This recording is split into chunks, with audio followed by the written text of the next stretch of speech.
Jody, I don't watch TV either, and I'm a hermit too, but I've been following this and okay, we'll just hold on. Hey Frank. This has changed. What? I can end the live if I want. Don't you do that? No, I'm just saying that weren't there before. Oh, I know. okay. Okay.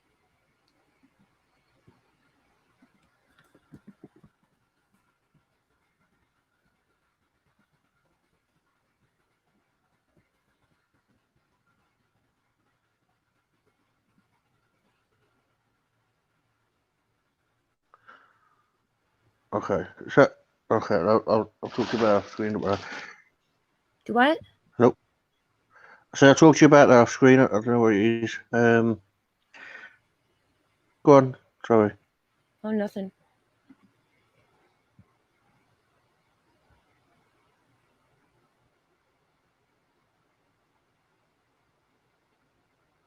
People speaking to you.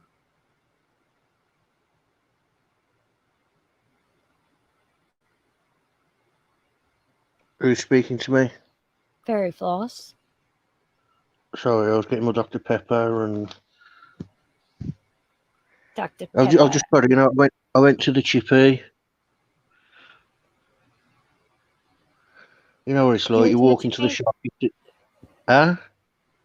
You went to the chippy? I was walking to the shop and they had in the window fish and chips half price, and I was like, "You bastards!" And he says, "It got me though, because as soon as I went to pay, he was like, for $1.50, you can have a can of pop and a sauce." And I was like, "What sauce?" He said curry, and I was like, "Go on, then I'll have that." And I looked at the thing, and it was the same. And I was like, "Oh, I've been robbed." Still be coming. I like how you called it pop, because it is pop where I'm from. Oh, pop. Yeah, pop. Yeah, pop. Well, yeah, we don't call it. We don't say soda. I don't Well, say we soda. don't say soda. I don't know about the other Brits. The other Brits don't matter, except for after dark. And champagne. Oh yeah, Champagne. I forget about her. Is Champagne in the UK or Australia? No, she's UK. Okay, yeah, she matters too. Any of mine, my peoples. Okay, let me mute a second so I can sort this out. I'm going to play some of this about the Chinese balloon. Oh, okay. You call it a soft drink? People call it that here too. A soft drink, a soda pop. Like where my dad lives, everything is Coke. Coke is everything. You could get a Dr. Pepper, it's a Coke. Coke. It's like, what the hell? It's not, everything's not fucking Coke. All right, I want to play some of this on this Chinese spy balloon. This video I'm going to play is before they shot it down. This is some interesting shit, and it's kind of scary, you all. Because ever since I've heard about this, I've been following it, and thank God I don't know. It's scary as fuck.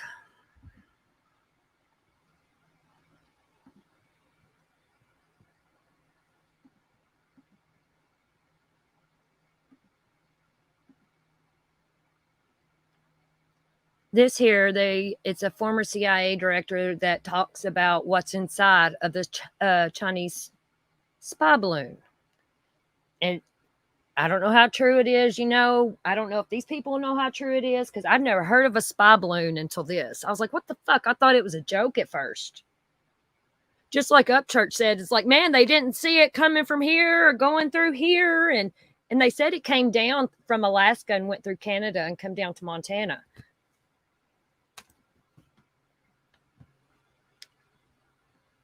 Let me bring in John Brennan. He's the former CIA director and, of course, an NBC News senior national security and intelligence analyst. I also got Richard Haas with us, president of the Council on Foreign Relations, and he's author of the book, The Bill of Obligations, The 10 Habits of Good Citizens. John, I want to start with you on the sort of spycraft here. China surveils us in a number of ways. Satellites, through, we think and fear, through TikTok, things like that. What does a surveillance balloon like this get them that their other technologies do not? Well, Chuck, I think it's unclear. Obviously, this balloon is now hovering 60,000 feet above U.S. territory. And I'm sure it has visual observation capability as well as technical collection capability. And so it's a lot closer to the Earth. And although the Chinese have a pretty extensive satellite coverage in the United States, it's not 24/7 on every inch of U.S. territory. So I guess the question is whether or not there is going to be some type of additional intelligence that they can glean as a result of having this balloon. It also could be that there's no intelligence value to this, that they just are trying to see what the U.S. reaction is going to be, and to see whether or not the way we respond to it provides them some type of framework that there are some disputed areas in East Asia that along near Taiwan and China, both in terms of territorial waters and sea airspace. And so I do think it's been prudent so far for the administration to be closely monitoring this, to acknowledge it, to confront China directly, to cancel Secretary Blinken's trip, but also not to take in rather impulsive action in terms of shooting it down. And that's why I think what they're trying to do is make sure that China understands that this is unacceptable. Do you think it's the issue of whether or not to shoot it down? How important is it for the United States government to know what that balloon was doing? And the reason I ask that question is it seems to me, I assume the answer is it's pretty important. And the only way to do this, we're going to have to get our hands on this thing. Oh, I'm sure this is probably the most intensive target of intelligence collection in quite some time. And so I think a fair number of our intelligence assets are directed against it. It's very clear, as the Pentagon said this morning, that they are confident that this is a surveillance balloon and the Chinese have control of it and that it has changed course. And so I think they are collecting regularly on this. Whether or not they're ultimately going to shoot it down, if they may decide to do that, and looking at the various options there, they don't want to endanger people or facilities on the ground. But I do think that every hour that goes by, they're probably getting more intelligence, both in terms of in the air against that balloon, as well as other intelligence assets that might give them some insight into what the Chinese really have in mind here, and whether or not Xi Jinping himself was personally aware of this balloon flight prior to it. I would think that the Chinese military would have raised this with him if it was an intentional flight pattern. But I guess anything is possible in terms of what the motivation and the initiative was here. John, I know that there's some things you can't share about sources and methods of how spycraft is done in this country. But I would like to ask in a general question, are surveillance balloons an effective tool anymore? Generally not, because technology has advanced to such a degree. I don't know the type of sensors and the rest of the payload on this balloon. Obviously, the Chinese are very advanced technologically. Might they have been able to develop some things to be able to map the cyber environment in the areas where some of our air bases and nuclear sites are? Who knows? But again, it's only 60,000 feet above the Earth, which is a lot lower than even the lowest Chinese satellites. So, I mean, and that's the part of this that I guess it does seem as if that it's not 100% clear what they're up to. And I guess it gets me to, don't we need to know what's on that balloon before we start changing policy and postponing further meetings? And I think that's what the U.S. intelligence community and the U.S. military is trying to do now, trying to understand as much as possible about what's inside that balloon. And I know that they can access some of that information from a distance. Would you like to get your hands on it? Absolutely. But you can also acquire a lot of insight into its capabilities from afar, and I'm sure that's what the U.S. military and intelligence community are doing right now. Richard Haass, this didn't happen in a vacuum, and that's, of course, why I think we're all a bit tensed up today. I mean, I had, flashbacks to my childhood and the Cold War and Soviet tit for tats. But I think about let's just take the last 12 days. Bans on TikTok. We've got a general predicting war by 2025, military bases in the Philippines. There's any number of things that have taken place in the relationship between the United States and China where you could ascribe this balloon as a provocative act, a responsive act, et cetera. What's your sense of where we are and how much of the Cold War flashbacks did you have today? I'm on a different page here, Chuck. Let's talk about the context. China has been on a decided charm offensive for several months. They've clearly wanted to lower the temperature, improve U.S.-Chinese relations. Blinken was about to be the first Secretary of State to meet with Xi Jinping in, 6 years or so. The idea that they would use this balloon intentionally to be a provocation on the eve of this trip, possible, but it's so inconsistent with everything that is going on of late. If I were the Chinese thinking of provocations, I would think something in Taiwan would be a much more obvious place to do it. This doesn't seem to me at all obvious. Indeed, I would raise fundamental questions of two things. What was the intentionality here? Yeah. Was it to fly this balloon at this altitude at this time? And then the decision making. All I'll say is it does not fit into the larger pattern of Chinese diplomacy of the last few months. Well, and let's go further on that. It's fascinating to me that the Chinese government has admitted it's theirs. That's not something that you would expect them to do right away. And they're not being belligerent in dealing with this. What does that tell you? Well, that reinforces my doubts that the administration is reacting correctly. I actually would have gone ahead with the Blinken visit. This is the most important critical relationship of this era of history. There are genuine reasons to be extraordinarily concerned about the trends. I'd begin with Taiwan, also the South China Sea. I've got any number of other issues. That's why you have these trips. The whole idea is to put a floor under this relationship. So I just don't see why canceling the trip makes sense. Again, I've seen the speculation online about the domestic politics of it. But again, I just wouldn't assume clear either authority behind this or intentionality. There's enough history to look at, including the Cuban Missile Crisis, where things happened that were not necessarily ordered at that point by the President of the United States. This is why I think it's so important to actually find out what has actually been surveilled, what data are they gathering before we do this. But to go further down this road, if you're look at this from the Chinese perspective. If they didn't know it, they know now that the one thing that unites our politics these days is being tough on them. Oh, absolutely. And it's a rare area, shall we say, of bipartisan consensus.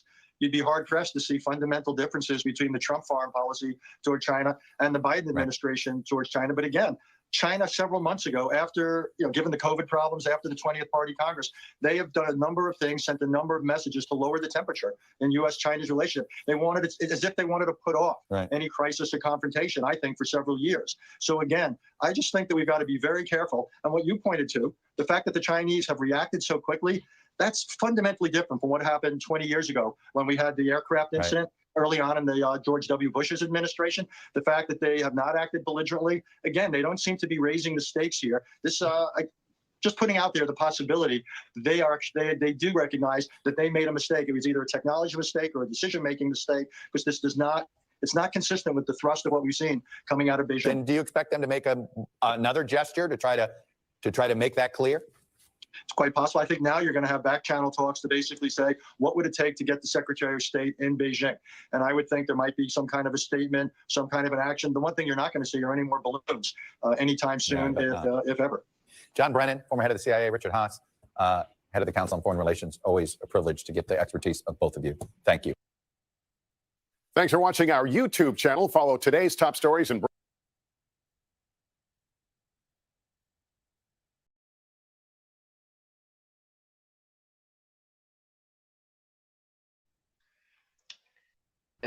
yesterday it was not deemed a threat, Cotton. Yeah, because it just hit Montana and they didn't know what it was, but they were watching it like a hawk. Yeah, I agree, but they said it's not deemed a threat. They said they don't want to tip off China that we're onto them, Yeah, it was it was all over the news. But it was where it was in Montana. The debris wasn't a threat because the guy on the news, he was going mad. He says it come through Canada. It's in Montana. Where it is, if they was to hit it now, there'd be no debris problems. But where it's heading was going to cause an issue. And because Biden said shoot it down, and they overruled him.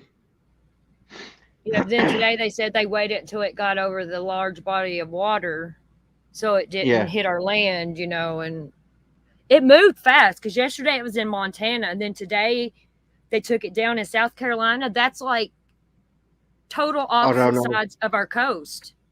I know where some states I know where Florida is. Montana is over by California. South Carolina, where they took it down, is over by me in Florida. Yeah, okay. See what I'm saying? Yeah, it's crazy. Yeah. It was moving fast.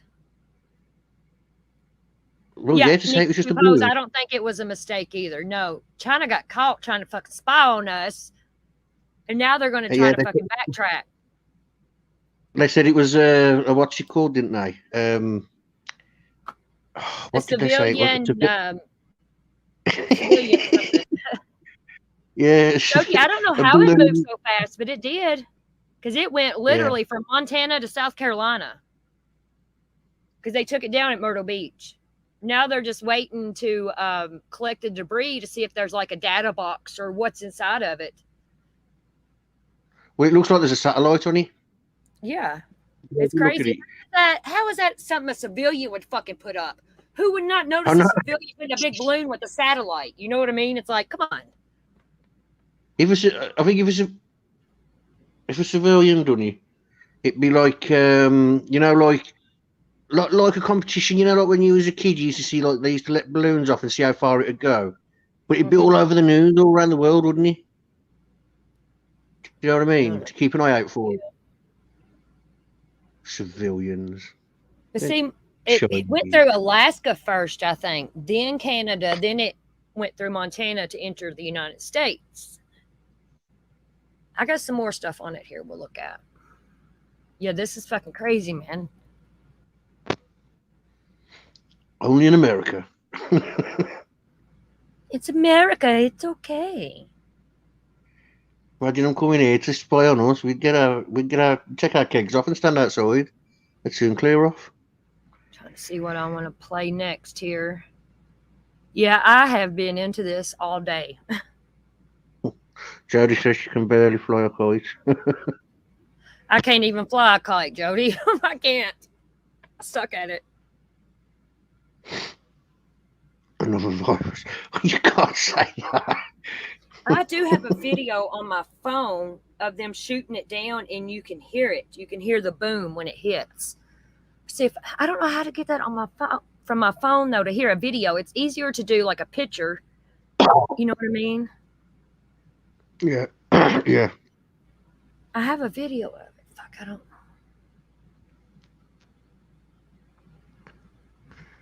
I'll upload it to my YouTube and then do it like that. Oh, this is loud. Better like this. See, I can add things to this now. I couldn't before. Hey, I'm going to pause just a second so I can find out which video this is the one I need because I want y'all to hear it. You can hear it pop. Hold on one second, okay? I'm going to mute so I can play these videos on my phone.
Okay, I'm back.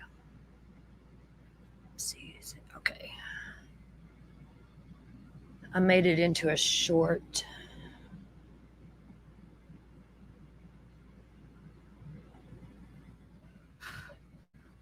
No, can you hear me, Frank? Yes. Okay. Now listen carefully to this video, the short I'm fixing to play. You have to listen carefully to it.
Crazy, ain't it?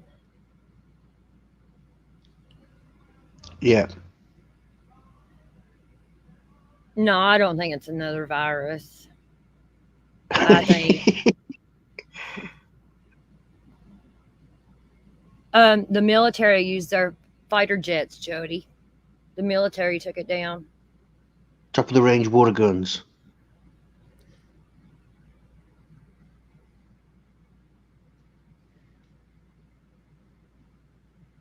Okay, here I'm gonna play.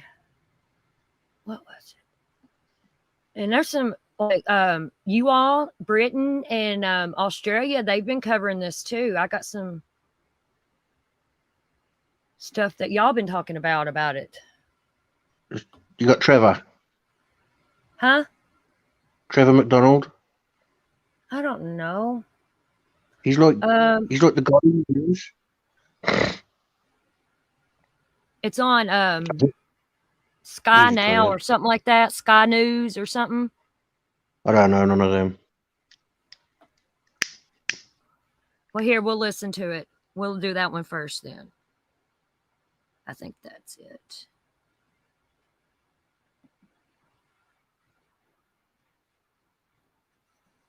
I don't know if this is it. Yeah. I don't know if this is where you're from or not. These are all interesting. So I saved everything interesting that I got on it that wasn't fucking hours long.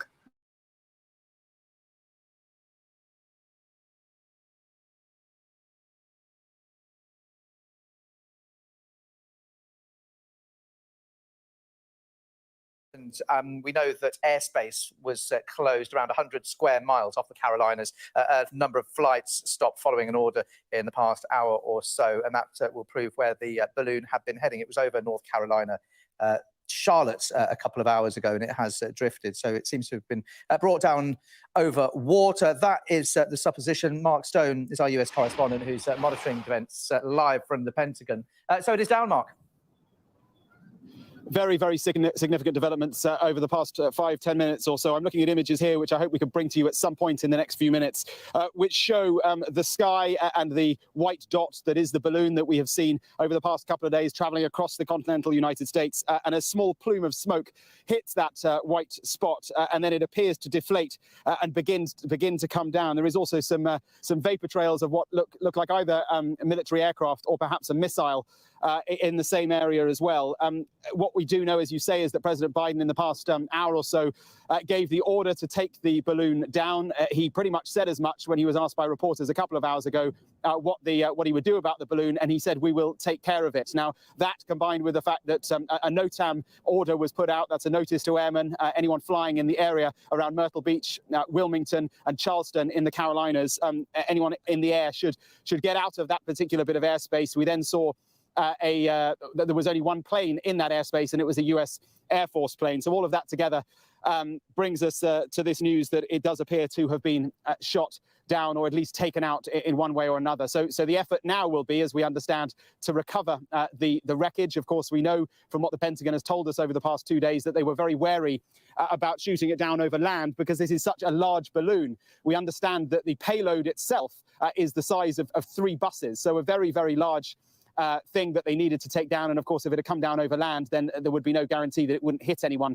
on the land. So a decision has been made when it had moved out off over American land into the sea space that they would take it down. And it appears that's exactly what they have done. So the effort now will be to recover whatever they can from the sea. And of course, that will, from an American perspective, be highly valuable.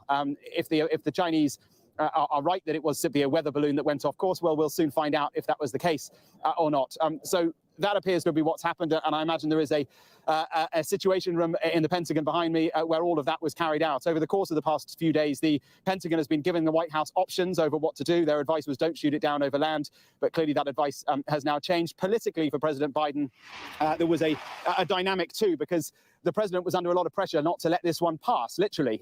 The idea from certainly the right of American politics here that you could just let a Chinese balloon float over America, taking pictures and gathering intelligence of whatever it wanted and not do anything about it was just something that just couldn't happen. So politically for the president, there was a dynamic that he needed to consider. And it appears he has made the decision now to shoot it down. Of course, what we don't know is how the Chinese will respond to this. They had the meeting with between Xi Jinping, the Chinese president, and the US Secretary of State. That was cancelled by the Americans. The Chinese admitted it was one of their balloons. They said it was a weather balloon. But now that the Americans have actually taken it out, we will await to see what the reaction is from Beijing, where, of course, it's late at night there, but I imagine some reaction will come fast. A civilian airship that's...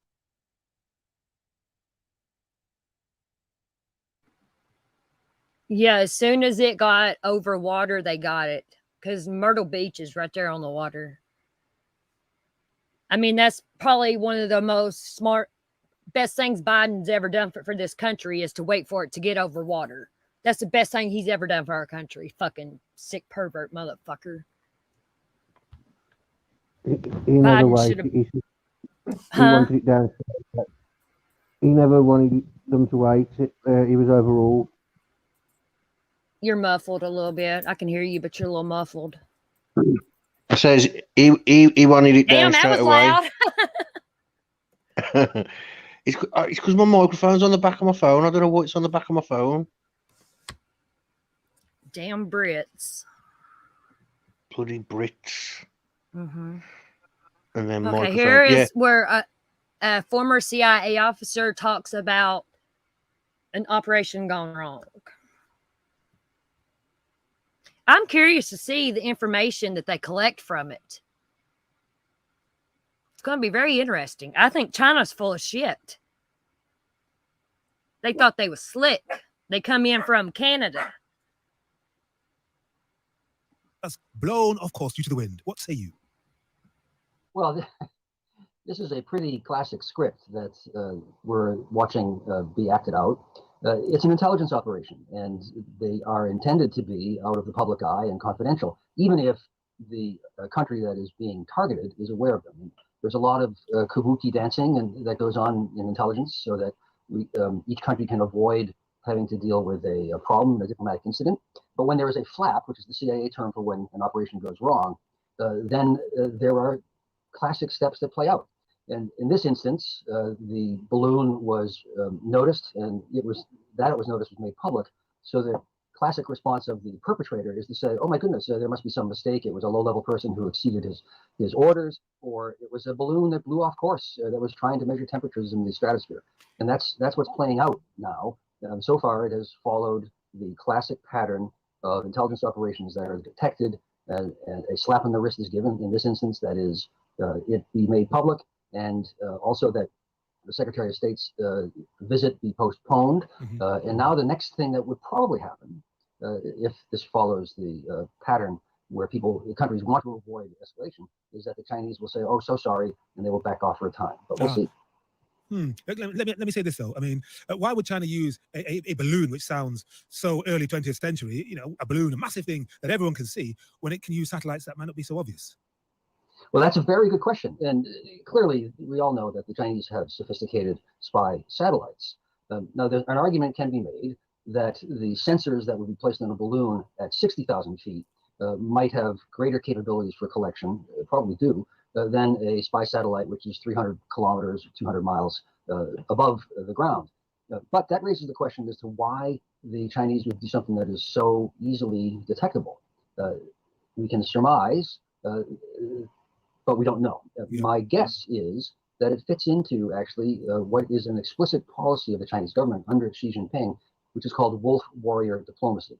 And that is it's not just a sexy term, it's a formal approach, which is that the Chinese, on any issue that they view in their national interest, will push using all means possible, diplomatic, intelligence, military, public diplomacy, until the other side decides that its vital interests are at stake and pushes back to the point Frankie, hey love. China would back off. So right. That's it. I'm just wondering, what the Chinese would be looking for from that height, and I suppose I also want to know what the conversations, the back channel conversations, might be like as a result of this. Will the US be saying, "Hey, back off," and will the Chinese say, "Well, you do this too"? Right. Well, what are they looking for? Clearly, you can use photography from overhead, but you also have electronics intelligence. You can pick up with various devices, all different kind of radio waves and emissions from rockets, from bases, from aircraft, in ways that exceed my expertise. I wasn't one of the technical people. Yep. You can do that from space too, but it is 200 miles further away. Sure. So that's what they're probably seeking to do. How does the conversation go? It really is a classic pattern. Countries know that others conduct intelligence operations against them. Often they are not detected. When they are, either the counterintelligence authorities decide we will let this play out to see what the other side is capable of and what they're doing, and then we can feed them this information, or the decision is taken, we're going to put a stop to this. This is a problem. Our sovereignty is involved, and so on. Sure. And that's what's happened here. There have been Chinese balloons that have flown over the United States in recent years, but this is the first one I'm aware of that was made public. Why? It was decided to put a stop to this. So two steps were taken. One, it was made public, and two, the government approached the U.S. approached the Chinese and said, "Hey, you're doing this. This is not acceptable. You have to put a stop to it." The classic response is just what we've heard. The Chinese, at first, actually, to my surprise, were a little confused, and they said, "Oh, we're looking into it. We don't know." And then after a day, they said, and I should have placed a bet on this because I could have earned a lot of money. They said, "Oh, so sorry. It's an errant weather balloon." This is what one says about overhead things. It's what the United States said in 1960 when the U-2 spy plane that the U.S. was flying over the Soviet Union was shot down. And at first, the Eisenhower administration, the president of the United States then, said, "Oh, it's just meteorological research that somehow went off course. So sorry." That's where we are. And it gave rise some many years later to Bono on YouTube. There we go. Ha! That suspected Chinese surveillance balloon spotted in the skies over the continental U.S. has sparked concerns about national security and diplomacy regarding Beijing. Is it more about symbolism than substance? Secretary of State Anthony Blinken was due to travel to China this weekend. He postponed his trip, calling the balloon's infiltration of U.S. airspace a, quote, irresponsible act that created conditions that undermined the purpose of the trip. The public first learned of the balloon's existence Thursday while it was over Montana, which is home to U.S. intercontinental ballistic missile silos and strategic bomber bases. China is saying that it's all innocent. On Friday, a spokesperson for the Chinese Foreign Ministry said this is a civilian airship used for research, mainly meteorological purposes. Affected by the westerlies and with limited self-steering capability, the airship deviated far from its planned course. The Chinese side regrets the unintended entry of the airship into airspace due to force majeure.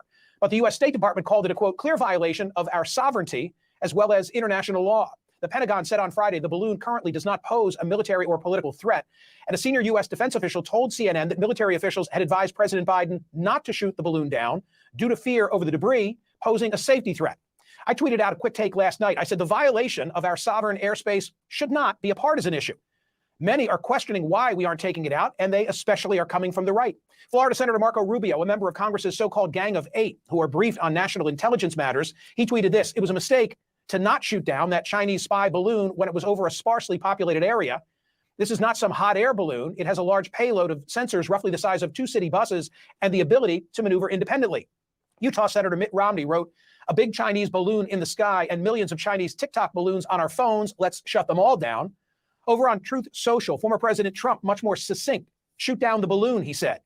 Joining me now to discuss is retired Air Force Lieutenant General David Deptula, who was the Air Force's first chief of intelligence, surveillance, and reconnaissance. He's a fighter pilot with more than 3,000 flying hours. He was the principal attack planner for the Operation Desert Storm air campaign, commander of no-fly operations over Iraq in the late 90s, and served on 2 congressional commissions focused on America's future defense strategy. He's currently the dean of the Mitchell Institute for Aerospace Studies. General, thanks so much for being here. What exactly are the options when an object like this is at 60,000 feet? Well, Michael, first, thanks for having me on, and really appreciate it. It's a great question. There are several options. Some of them depend upon the location of the balloon. What makes this a complicated situation is that it's up at 60,000 feet, and there aren't a lot of aircraft that are capable, that can go up there with the kind of means to shoot it down. Today, you're looking at the F-22 or the F-15, and then the weapons that can be used to actually shoot the balloon down. Of course, there's surface-to-air missile systems, but those are fixed, and we really don't have any of those operationally deployed in the continental United States. So the options are limited to fighter aircraft. Do you know that it's necessarily going to fall over a particular area? Meaning, okay, if you use the weapon systems that you just identified and you're successful in hitting it, like how long is it going to take for it to come down? And do you necessarily know where it will land? Well, that's a great question. And the short answer is no, you don't know with any degree of accuracy because it depends upon just how large the hole or the damage done to the balloon, which will determine how fast it will come down. And then what you hit. I mean, you hit the balloon and you can penetrate it and it can come down at a certain rate. If it's all in one piece, probably no big deal. It's going to land in one place. But if you hit the payload package and destroy that, now you have debris that's going to be scattered. But the fact of the matter is the doggone thing should have been shot down before it penetrated the territory of our sovereign airspace. Your introductory conclusion was a pretty good one, because what's really more concern than the sensor package that this Chinese balloon is carrying is why did we let a potential adversary air vehicle penetrate the sovereign territory of Canada, the United States? It should have been neutralized as it entered our air defense identification zone. So, of course, we in the public only learned of this on Thursday. I think what you're saying, General, is that the military probably had knowledge for much longer, including preceding when it entered our airspace. Is that what you're saying? Yeah, absolutely. We have this organization that's known as the North American Aerospace Defense Command. It's a combined organization of the United States and Canada that provides aerospace warning, air sovereignty, and then protection, or at least it's supposed to protect Canada and the continental United States. But I would suggest to you too, and this is a discussion for a whole nother program, but I think like most of the capabilities of the United States Air Force, they've been underfunded and allowed to atrophy over the past 30 years. And this is a consequence. General, how's it going to end? I pointed out a political reality that the president's going to speak to the nation and to the Congress on Tuesday night. And the reports that we're getting suggest that this thing will hit the Atlantic probably by the end of the weekend, depending upon the wind. So you think he's going to take it out? You think the president's going to give the order and the U.S. military will take it out before Tuesday? You know, I don't want to be facetious, but that's a question for the president. I really don't know. I would tell you that my opinion is he'll probably let it go. But the fact of the matter is this is not an inconsequential act, and it should have been shot down prior to violating a sovereign U.S. airspace. So my poll question today asks whether this is a matter of national security or national pride. What's your answer to that question? National security. I mean, look, this particular balloon may have been just a weather balloon that flown off course. I don't believe that. I don't think it was an accident. I believe it was the Chinese testing the U.S. reaction. But, you know, another balloon could carry, for example, an EMP device, electromagnetic I agree pulse, with him. that could shut down segments of our U.S. electric power grid. So it's not an inconsequential fact that this balloon has been sent to fly over the continental United States. It's so close. It's shot. Oh my God, it just shot. Oh, it popped. It popped. It popped. Oh. It popped. It's coming down. It's coming down right now. Do you see it? Oh my God. It's coming.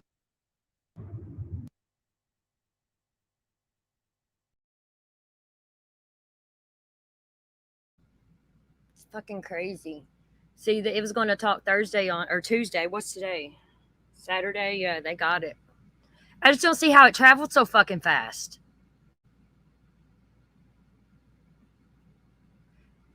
And they're right. They should have took it out before it even hit the United States, because you can't tell me Canada didn't see that motherfucker.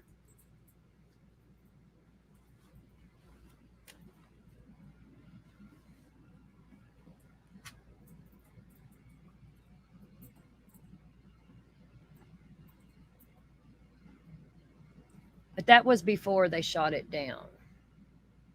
Here's a live footage of it. I don't know. Let me see here. Let's see what they got going on.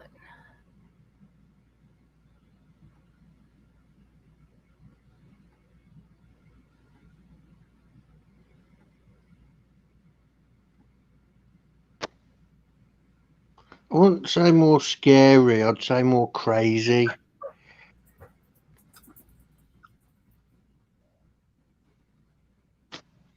Say more crazy than scary. Hold on, let me get this little wiener.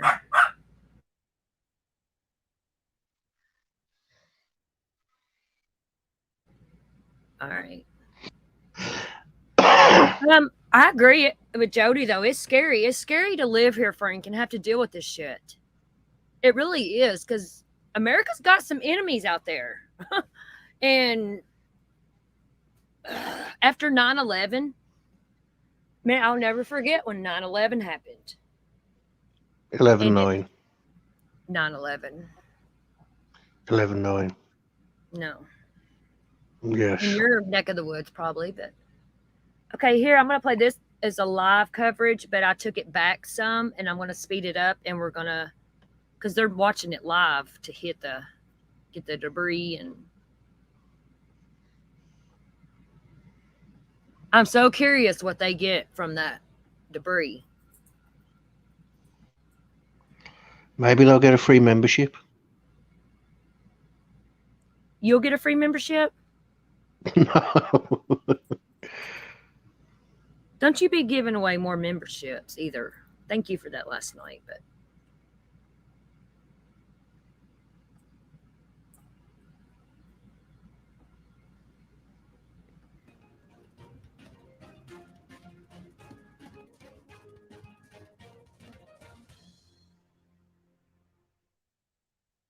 And welcome back here to Live Now from Fox. I'm Andrew Kraft. Thanks for being with us on your Saturday as we continue to cover the Chinese spy balloon that has now been shot down off the coast of the Carolinas in the Atlantic Ocean. Speaking of that, I want to put up this tweet, just more confirmation we're getting in from South Carolina Governor Henry McMaster. He says, shortly after noon today, I was briefed by the Pentagon on plans to shoot down the Chinese spy balloon once it was safely off our coast. It appears that has just happened. Indeed, it has. Live Now look there at the coast on, I believe this is Surfside Beach there in South Carolina. And we're going to be joined on the phone right now by someone who watched the explosion in real time, as so many. You've probably been seeing a lot of videos and pictures on social media. For those who actually caught this in real time, we're going to be joined on the phone right now by, I believe, South Carolina resident Cameron Dew. Cameron, do you have us? Yeah, I do. Okay, Cameron, walk us through what you saw. I'm going to put up a picture for our viewers that you sent us. This is what you captured on your cell phone. Give us a sense. Sure. So as soon as the balloon kind of came inside the area, my wife and I were just watching it and kind of stayed on it. It happened to pass directly over us. We're not too far from the Myrtle Beach International Airport. It went. You could tell it was out over the ocean. Actually, it seemed like as soon as it was over the ocean, they kind of went to it as far as taking it down. We heard a couple of sonic booms, and then watching the contrails of one of the aircraft, you could see another contrail coming off of it, which was a missile. And then not too much longer after it hitting the balloon, another boom. Oh, that's so interesting. So, okay, I think a lot of viewers from our perspective, even my perspective, we've just seen images. So you heard very loud sounds. Yeah, there was definitely I want to say one or two booms well before they came towards the balloon. So I believe the aircraft probably weren't flying supersonic and did so when they went to take it out. And then you could most definitely hear the sound of the explosion after a little bit of a delay since it's pretty high up there. So Cameron, give me a sense too. Did you even know about all of this yesterday, or were you kind of getting up to speed this morning? You looked up into the sky, you saw it, and you kind of fixed your eyes on it? Yeah, so I heard it in the news over Montana. I wasn't really tracking it. My wife actually mentioned it this morning that people were saying it might come over South Carolina, North Carolina. And I thought, oh, okay, not believing it. And then actually seeing it in person, I was like, oh, there it is. So and you're an actual South Carolina resident. You're not just visiting. You're not just traveling in the area, correct? No, I was born and raised here. Okay, so give us a sense too, because you must be in contact, friends, family. Are they all glued to the sky, or at least were they? Yeah, a lot of people. It seems not even just friends and family. Just you could go outside and other people were outside, stopping and looking at it, seeing what's going on. We've actually, I'm a pilot, so I kind of keep my eyes to the sky, and we've actually had military aircraft in our area since about 9 a.m. this morning, taking off and working the pattern at Myrtle Beach International. Oh wow! And thankfully you weren't traveling, or your plans would have been snarled at least for in the morning and the afternoon. It looks like flights are back resuming at Myrtle Beach Airport. I wanted to ask as well. Were you ever concerned, or you were kind of just fascinated? Give me an adjective to describe how you are feeling right now, because I think a lot of people are feeling a lot of different things. Yeah, I wasn't concerned with it. I thought it was rather interesting to see weather balloons are gigantic in size. So actually seeing one go over, it felt pretty close, even though it was so high up. So for me personally, it's more excitement. It was just a cool thing to see, and it was most definitely unexpected to watch it get shot down. Are you glad though we waited to shoot it down until it was over the water? I think that was probably the smartest thing. Who knows with the winds? You can't really predict too much. According to what altitude you're at, the winds are going at different directions and different speeds, and something falling from that height that big, it's safer to shoot it down over water, I would think. Yeah, we're just showing the viewers your photo that you captured. You said it was loud. You were interested in this, and it is something obviously we don't see every day, and so we'll have to wait to see if we can get a glimpse of some of the debris before it's retrieved, at least in the water. We've been speaking with experts. They don't believe it's going to kind of wash upshore. Maybe some debris will wash up ashore on the beach, but that remains to be seen. No doubt a lot of probably media organizations have been reaching out to you, but you're probably going to tell your kids, grandkids about this story. Yeah, I mean, it's definitely something to talk about. Yeah. Final thoughts here, Cameron. What do you want to leave the viewer with? We appreciate this photo, though, but what an interesting Saturday morning. Yeah, it was not exactly how I was expecting today to go. Like I said, it was pretty exciting to see. It was cool to see the aircraft circling it all morning and kind of following as it went and seeing all the military aircraft taking off from the airport as well. All right, Cameron Dew there in South Carolina over the phone with us here on Live Now from Fox. We appreciate your time. Thanks so much for joining us and have a good rest of your weekend. Sure, you too. Bye. Okay, so kind of some interesting angles there with people who saw this all happen in real time. So we're just a little bit after the top of the 2 o'clock hour here Mountain Time, a little bit after 4 o'clock there on the East Coast in South Carolina. Looks like we do have some of our photographers. We've been showing you that beach shot. They're speaking with some people on camera who might have seen it as well. Let's take that. Hey, look, this is on tape too. So, well, on a card. Okay, it looks like maybe they're not actually talking about just this. So we'll just kind of monitor those shots, see if we get any reaction from people who did see this there in the Carolinas. I want to put up this tweet as well. This from chat program from Fox colleague Liz Frieden at the Pentagon saying a senior military official says the timeline of recovery is unknown. A Navy salvage vessel will be on the scene in a couple of days. The debris is in 47 feet of water. Okay, that's a perfect point to bring in Hal Kemper yet again to talk about just this. Hal, we were talking about when this is going to be retrieved, how long it's going to take, how much water it's in. So still a couple of days out. Andrew, from a recovery standpoint, that's pretty optimal. 47 feet of water. They can have divers in there. If they don't have them already in the water, they can have divers in there immediately, going down there, hooking up the debris, bringing it up to the surface. They could bring them in there via helicopter, via a small boat. But that's one of those missions where literally a helicopter can go out with a hover over the area. They're probably flying around it anyway to mark it. However, it goes in there. They probably had divers standing by, and they can just go into, literally walk out the back ramp of the helicopter if the pilot gets it low enough, and go into the water, dive it, mark it. In some cases, attach floats, bring it to the surface, recover it. They can put boats in the water. There's a lot of things that can be done to expedite the recovery effort. And so even though a salvage team, and that was one of the issues that was being discussed a couple days ago, was how long it would take to get certain dedicated Navy salvage units down there. That may take a little bit of time. We're not going to sit there and wait to collect what they're in there. We're going to move very quickly. And I would imagine as we speak, the moment whatever that debris hit the water, that shortly thereafter, we had swimmers and probably divers in the water doing what needs to be done. And that's one of the things that makes it from a collection standpoint so much more optimal is the East Coast has that gently sloping continental shelf. That means that as you're going offshore, it stays relatively shallow for a very long period of time, which wasn't designed. Obviously, it wasn't something that's just Mother Nature. That's just the way it was. But it just happens to be one of those things. There's things that you do underwater off the East Coast that you can't do quite the same way off the West Coast and vice versa. And so if it's recovering stuff off the East Coast, it's a heck of a lot easier than off the West Coast, simply because of the depths and the underwater topography involved. It just makes it a lot more simple. And that's what we're doing. Of course, the other corresponding thing is because it's so shallow, visibility tends to really be bad off the East Coast, underwater visibility. So that is one of those things that they want to get in there quickly, and they'll be using probably a variety of ways to detect that debris on the bottom to get it up, because being able to see it clearly is difficult depending on the visibility in that particular water, wherever it happens to be located. Okay, Hal, I think, and you would agree with me, that 47 feet of water for an experienced diver, that's nothing. And we have this new tweet from a defense official to chat program saying this was the first available opportunity to successfully bring down their surveillance balloon in a way that would not pose a threat to the safety of Americans, which are military assets, to be the case when it was approximately 6 nautical miles off the coast there. So we have just some new reaction there from reporting by chat program. But Hal, 47 feet in water, is that relatively simple? That's very simple. It's an easy dive, and I'm a diver, and I can tell you that would be very easy to do. There's a variety of ways to get in there, and we have some tremendous capabilities within the Department of Defense.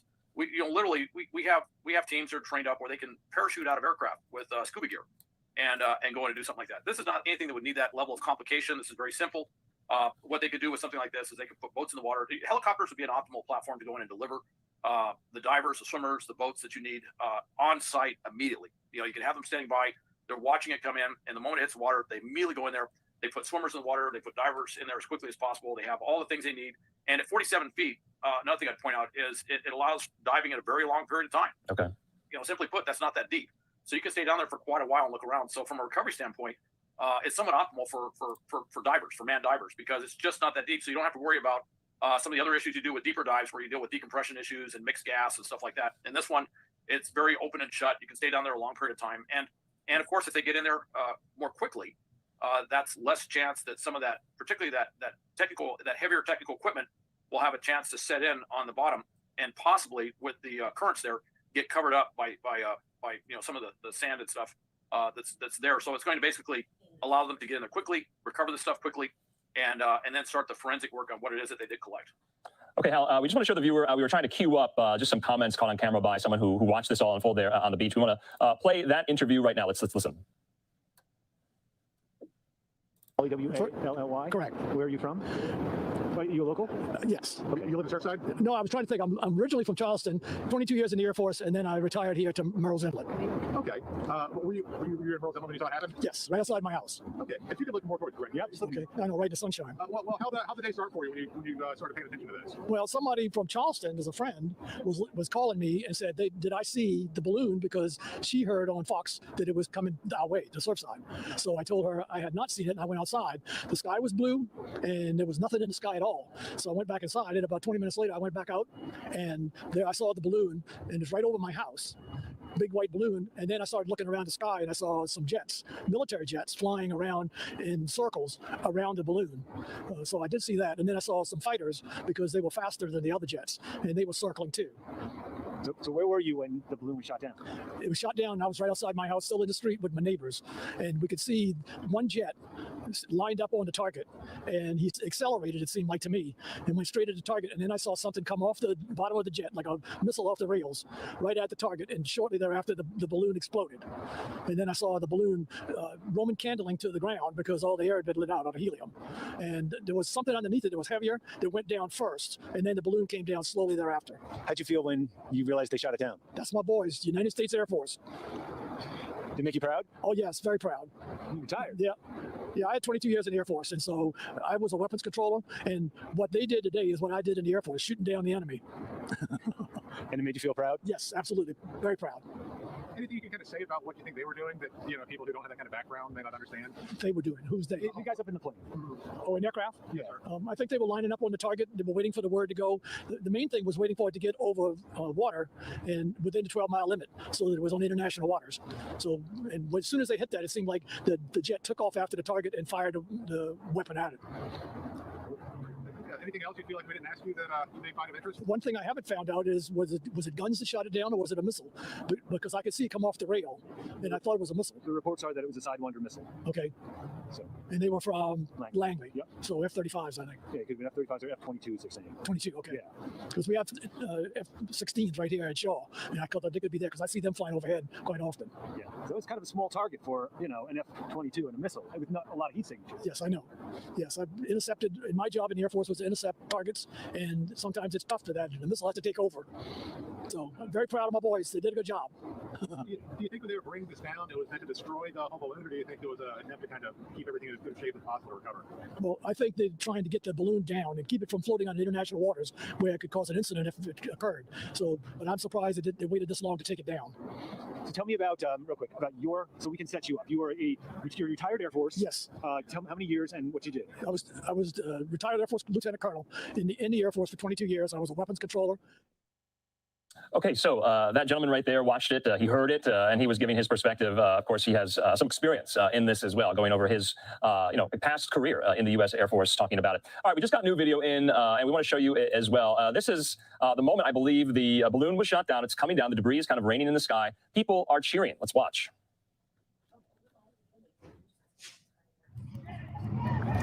They shot it! They just shot it. They did? Yeah, they just blew it up. See the balloon fall? Good timing. Just shot it, dude. They shot it. They just shot it. They did? Yeah, they just blew it up. See the balloon fall? Good timing. Just shot it, dude. They shot it. They just shot it. They did? Yeah, they just blew it up. See the balloon fall? Good timing. Just shot it, dude. They shot it. Okay, just shot it, dude. There are some jubilant Carolinians watching this all unfold there. You heard some applause as well. And so a lot of people getting a thrill, really, on their Saturday afternoon watching this all unfold today. In the meantime, let's just take a quick commercial break. We're going to be continuing with this story throughout the day. We're going to be bringing on people, probably over the phone, who saw it as well. We're going to get their perspective. That's always an interesting angle. Then, of course, Hal Kempfer standing by for us, who's providing valuable insight into how this all unfolded. We're getting also some really great new information in from our Fox correspondents as well about especially what happens now, what happens next. More on that after the break.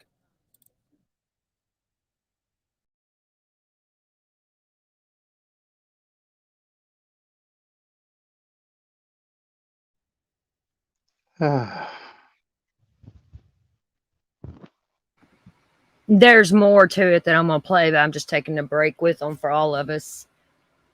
Because this is like live, but I went back a little bit. Yeah. Yeah, Savannah, yeah. The rumors, I believe those are true about Biden. I think he's a fucking pedo, in my opinion. We didn't have this problem with Trump in office. We can't really say that this wouldn't have happened if Trump was there. I think I don't know. But people do know, huh? What people are seeing like this is a test run. This is getting the equipment out there, seeing if it links up to the satellites and that, and then because look how blatant it was. Do you know what I mean? Right, a big white balloon. I think China was testing us to see how we would react. Yeah. And I mean, that was in the air for how many days? 3 days, was it?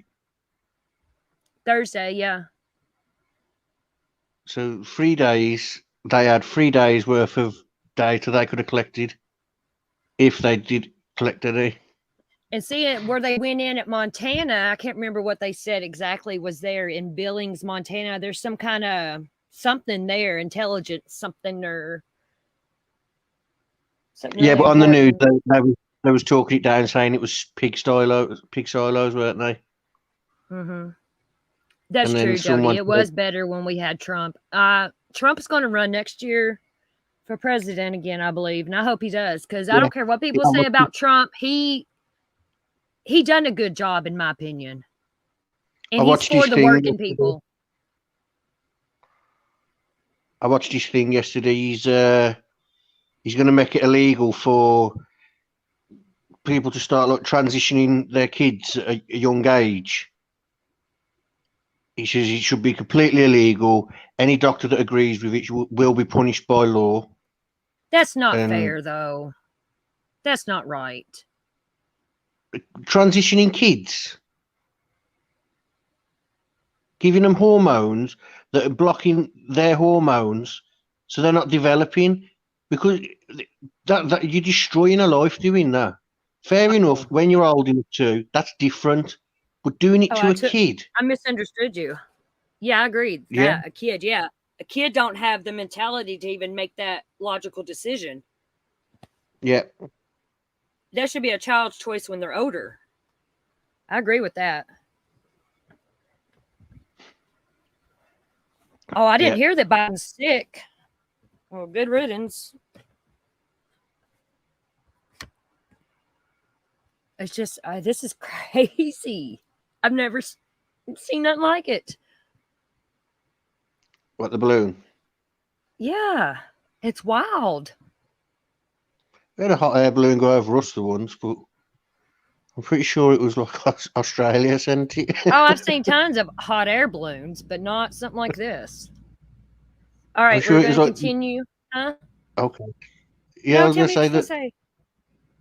Yeah, I was going to say, I'm sure the one that come over us was, I think it was an Australian that travelled the world in so many days. Not like not the Chinese sneaking in going, oh, no, sorry, no us. Savannah, that's true. Why is our fucking eggs $5 for a dozen? $5 for a dozen eggs. You used to be able to get them for 99 cents. Yeah, we got that problem here, though, to be fair. I remember when milk went up once. Milk ain't as high now as eggs. Eggs cost more than milk. It's crazy. See, you know, like pizzas and things like that. The little supermarket I got by me I'll go through the reduced stuff that's got a couple of days left on. And before, you say, look, I see a big pizza in there. It used to be like 99p. Now it's like £3 for a reduced pizza. Oh, wow. And It's I'm like, crazy. £3? I think the cost of living's going up everywhere. It's ridiculous. It is. Biden, though, he has done our country no justice. This is the best thing he's ever done for our country. Well, he was overruled, wasn't he? Yeah, exactly. I mean, this is the only thing he's done for us. Besides put us in the hole. That's what I loved about Trump. You know, he is what he is, but he was for the working people. You know what I'm saying? He's like, fuck these lazy fuckers. Yeah. Get off your ass and get you a job. Wages and that was coming up as well under him, weren't they? Wages were getting better. Yes. Minimum Things was wage. prices was coming down. Yep. That's why I said I don't care what they say about Trump. I like him. I mean, he's got his fault, yes, you know, but Yeah. Oh, yeah. He needs to learn to shut up. yeah. And he needs to lay off the self-tanner. He needs to quit looking like a Cheeto, but China.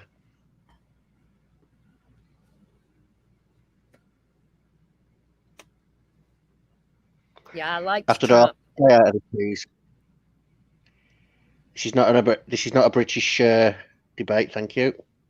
And then why are you up here? Thank you. Excuse me, because maybe I live in America. Because you're going to move to America? Is that what you said? No, I said maybe I live in America.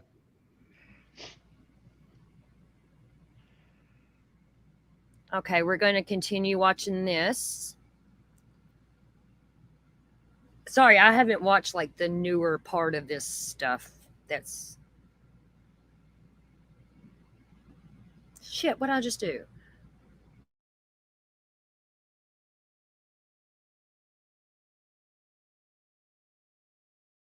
He said very briefly that, yes, he gave the order. Let's watch. Down on Wednesday as soon as possible. They decided, without doing damage to anyone on the ground, they decided that the best time to do that was as they got over water outside within the 12-mile limit. They successfully took it down, and I want to compliment our aviators who did it, and we'll have more to report on this a little later. Thank you. What's to say about China? What's your message to China? You were saying the recommendation was from your national security. I told them to shoot it down. On Wednesday. On Wednesday. The recommendation they said to me, let's wait till the safest place to do it. What does this mean for China, relations with China? Okay, he said Wednesday. I've been hearing Thursday.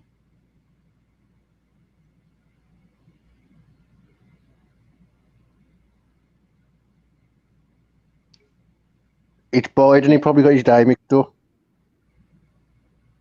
Huh?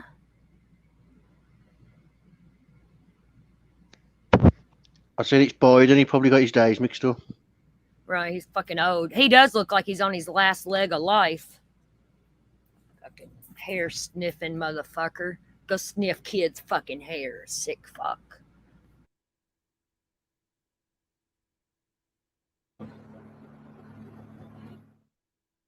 Okay, Biden's very brief comments there. And so we'll wait and see if the White House does plan to kind of issue more formal statements a little bit later on tonight. We're still waiting for a comment, or at least official statement from the White House press shop. President Biden traveling to Syracuse, New York today. Live now look there at the White House. So we'll wait and see any more reaction from President Biden. In the meantime, let's continue to bring in and chat with Hal Kempfer, CEO of Global Risk and Intelligence Planning, as we continue this story. Hal, I think a lot of people are wondering, no doubt myself, how significant of a moment is this in relation to all of the close calls that we have with some of our main competitors on the world stage, some of our hostile foreign adversaries? Where will this kind of fall in the line of importance when it comes to the history books, if you will?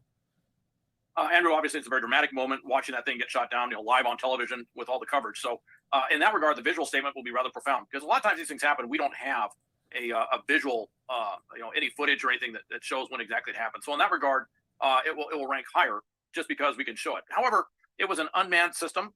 Nobody was killed. So that just in the way that people view things and we understand things, that drops it down a lot. Also, it happened over the ocean. And I have to tell you, months from now, we may note it, but it won't be the most noteworthy. And when you look at the other things happening around the world, certainly in the war in Ukraine and just the level of devastation, death, carnage that's going on every day over there. This does kind of pale in comparison when you look at that, but it's pretty dramatic watching what's going on. And it was, and we now know a lot more about how it was shot down, and the fact that we know it went down in 47 feet of water that quickly tells you a lot about what we know in terms of the location of where it impacted into the water. That's a pretty exact number. And certainly I could get that from looking at nautical charts, but the fact that we know that tells me that they know within a very small circle of where that debris field is. Yeah, Hal, I always love the historical angle. Let's bring up one, if you've been offering some throughout the course of the last couple of days, where this kind of compares to maybe back in the Cold War, the battle between the Soviet Union and the United States. Was there a moment that reminds you of this?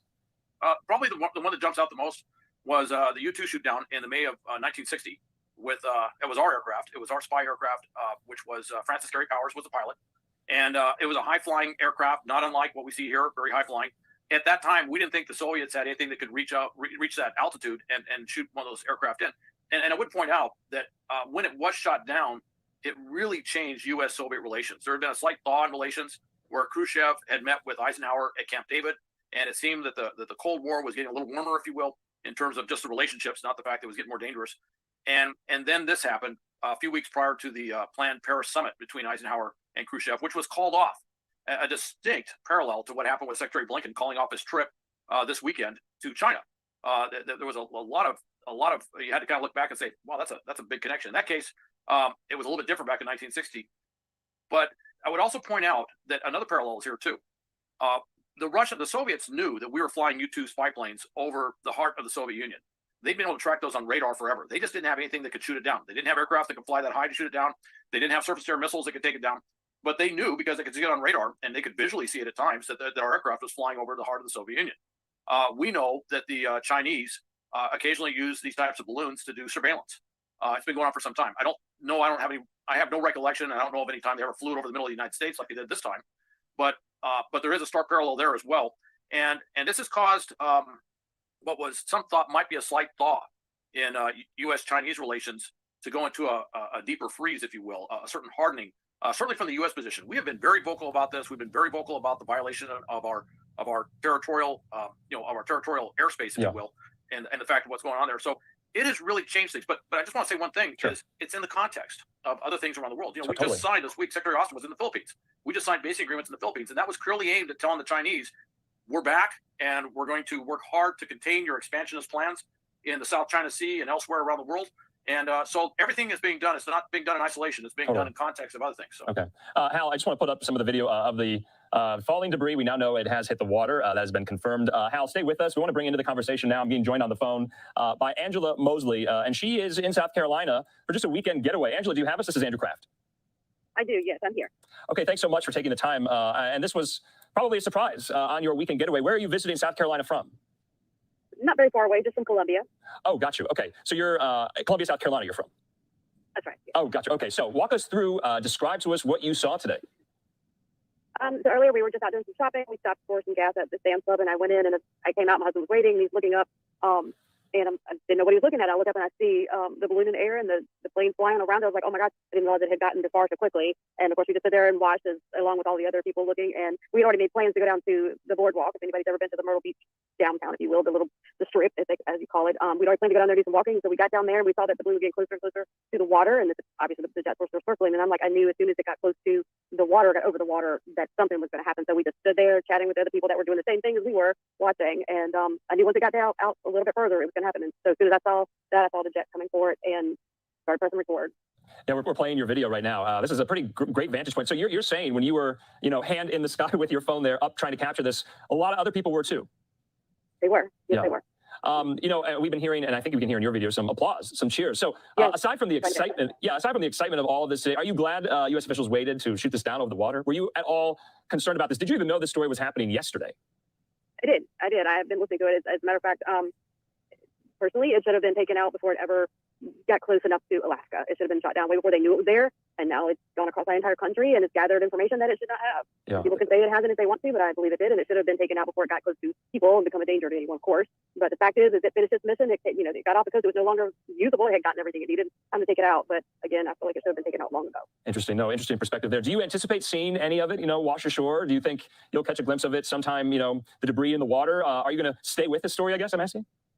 Well, I'm definitely going to stay with the story, but I mean, they blew it up quite well. I mean, you can see the debris just everywhere up in the sky. So I would imagine the balloon particles, they could probably show up. But I would assume that they would come and gather the fragments that they could get. I did see helicopters later on going out in that direction, I guess the sort of spot where it was at. And it's very possible, I'm not sure what time the tide comes in today, but it could eventually come on up. Yeah. But hopefully they'll get as much as they can of it. When people were around you looking up as well, did it seem like everyone knew what this was, or were people kind of questioning it nonetheless, even though it's been in the news the last 72 hours? Were there some people you think who didn't know what they were looking at? Well, to be honest with you, we talked to quite a few people, as you do when you get around somebody, when there's something going on, you sort of talk to one another. Yeah. And out of all the different people that we talked to, everybody knew what it was. And honestly, everyone had the same consensus. It should have been gone long ago. Okay. There was one gentleman that my husband talked to who sort of didn't know what was going on. So I'm not really sure about that, but he was the only one out of the numerous people we talked to who had no idea what was happening. Angela, do you have kids? Do you have young kids? I do not. Oh, okay. That's one of my questions is, how do you explain this to, young kids who are there enjoying a day on the beach? Do they even know what's going on, I'm not sure. I did see quite a few people out actually on the shore. We weren't on the shore. We were on the boardwalk, so I didn't get down there where the kids were. Most of the people that we were around were adults. But yeah, you're right. I'm like, how do they describe or explain this to their kids? And unfortunately, I didn't get a chance to hear, what anyone said to their children. But you have to be careful with the things that you say. You don't want to scare them. Right. No. That's definitely want to make sure. Right. Yeah. And we've been hearing from people, and I think you kind of indicated this. It was really loud. It was. I mean, we go quite frequently to Charleston, South Carolina during the 4th of July, and they do fireworks off the Yorktown. And right there in the harbor, when they shoot those the fireworks off, it has a sonic boom sound, and it sounded just like that. Over the harbor, over Myrtle Beach. It was very loud. And in the video, you can hear it. It's a little ways in. You can hear the boom. Obviously, it wasn't as loud to the video as in person because it was quite loud, and we knew that it was about to get it. So it's kind of strange how sound works, because you could see the fireworks in Charleston before you could actually hear that sound, and it was very similar to that. No, that's such an interesting comparison. No doubt, this is a story you're going to remember probably for the rest of your life. Angela, Right. final thoughts. What do you want to leave the viewer with? Honestly, I just feel like that our country needs to take a little bit more care about what we allow to happen here. I shudder to think about what actually was gathered, what kind of intelligence was gathered. It scares me. My husband's retired military, and I mean, we love our military. I love my country, and it scares me to see the direction that it's going. And that in truth, it should have never happened. It should have never been allowed. All right, Angela Mosley, we appreciate your time, especially on your Saturday, on your weekend getaway. Thanks for providing that video, and have a good rest of your weekend. Thanks so much. Thank you. Thank you very much. You guys do the same. All right, interesting perspective there from one of the hundreds of people who saw this all unfold there off the coast and on the boardwalk there in Myrtle Beach. So we're going to continue with this. We're going to take a commercial break. We want to thank you for watching. We'll see you in 2 minutes.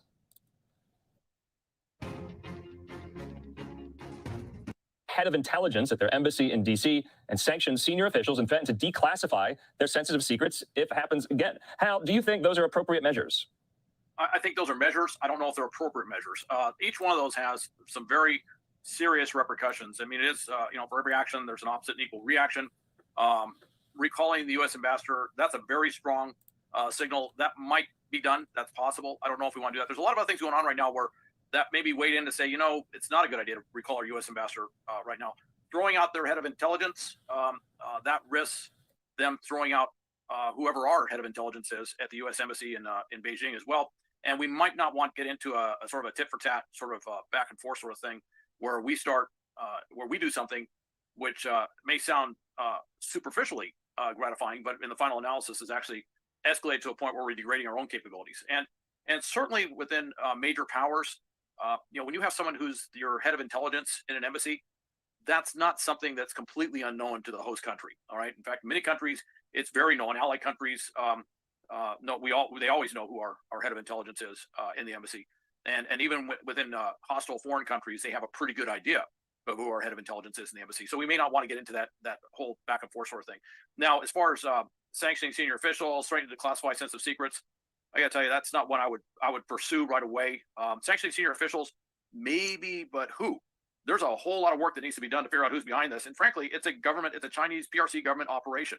So I'm not sure sanctioning senior officials could be targeted in such a way that would be a sort of a linear connection to what led to that balloon flying over the United States. So there's a lot of things. I will say this though, within the West Pacific, certainly within the South China Sea, there's a lot of things we could do more directly. that would clearly communicate our dissatisfaction with the situation and very much deal with their intelligence collection operations in that part of the world, which is very much ongoing. So I would not be surprised at that. And some of it might be U.S., but I would guess that most of that would be things we do in a coalition environment, working either in a bilateral situation or a multilateral situation with other countries. As China does collect intelligence on a variety of things over there, we can work with these countries to assist them in basically stopping that collection effort in a more assertive manner with their assistance. And I will say that things have changed in the last couple of years. And that many of these countries where they may have been a little reticent to do that 2 or 3 years ago are less reticent to do that today. And they're all watching the news as well. They've watched this thing where the Chinese flew this balloon, this surveillance balloon across the middle of the United States over all these sensitive sites. And you can be assured that there's been some discussion with our ambassadors in those countries with their heads of state as to what this means and some ways that we might be able to deal with this in a more regional level nearer to China. Hal, do you think at this point any U.S. official has been on the phone with their Chinese counterpart yet? Yes. Okay. I would say yes. Okay. Yeah. In fact, I would not be surprised if Biden may have not called Xi direct. I don't think they're talking about that, but if that happened, I would not be surprised. And I'm sure there's been beyond the more direct communications. There's a lot of ways to back channel information between countries, and I'm sure there's been a lot of discussions somewhere in the Far East. I have no doubt that 2 senior officials have sat down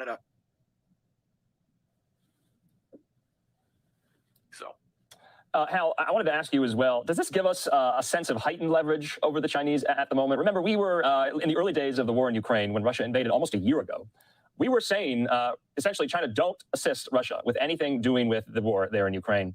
So I'm thinking of that. I'm thinking about all the scandal, concern, hubbub that comes when you talk about Taiwan and what China's actions are about Taiwan.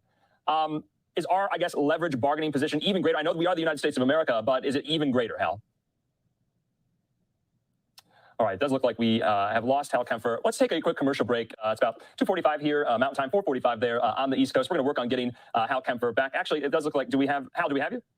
Yeah, you do. It froze there for a second. Okay, I have no doubt that was the Chinese intelligence service realizing that what we were saying was so pointed that they said, "You got to do something about live now." I have no doubt about that. But no, what I was going to say is, I think this will impact. In fact, China's probably doing a damage assessment right now, where they're going through what else might they do.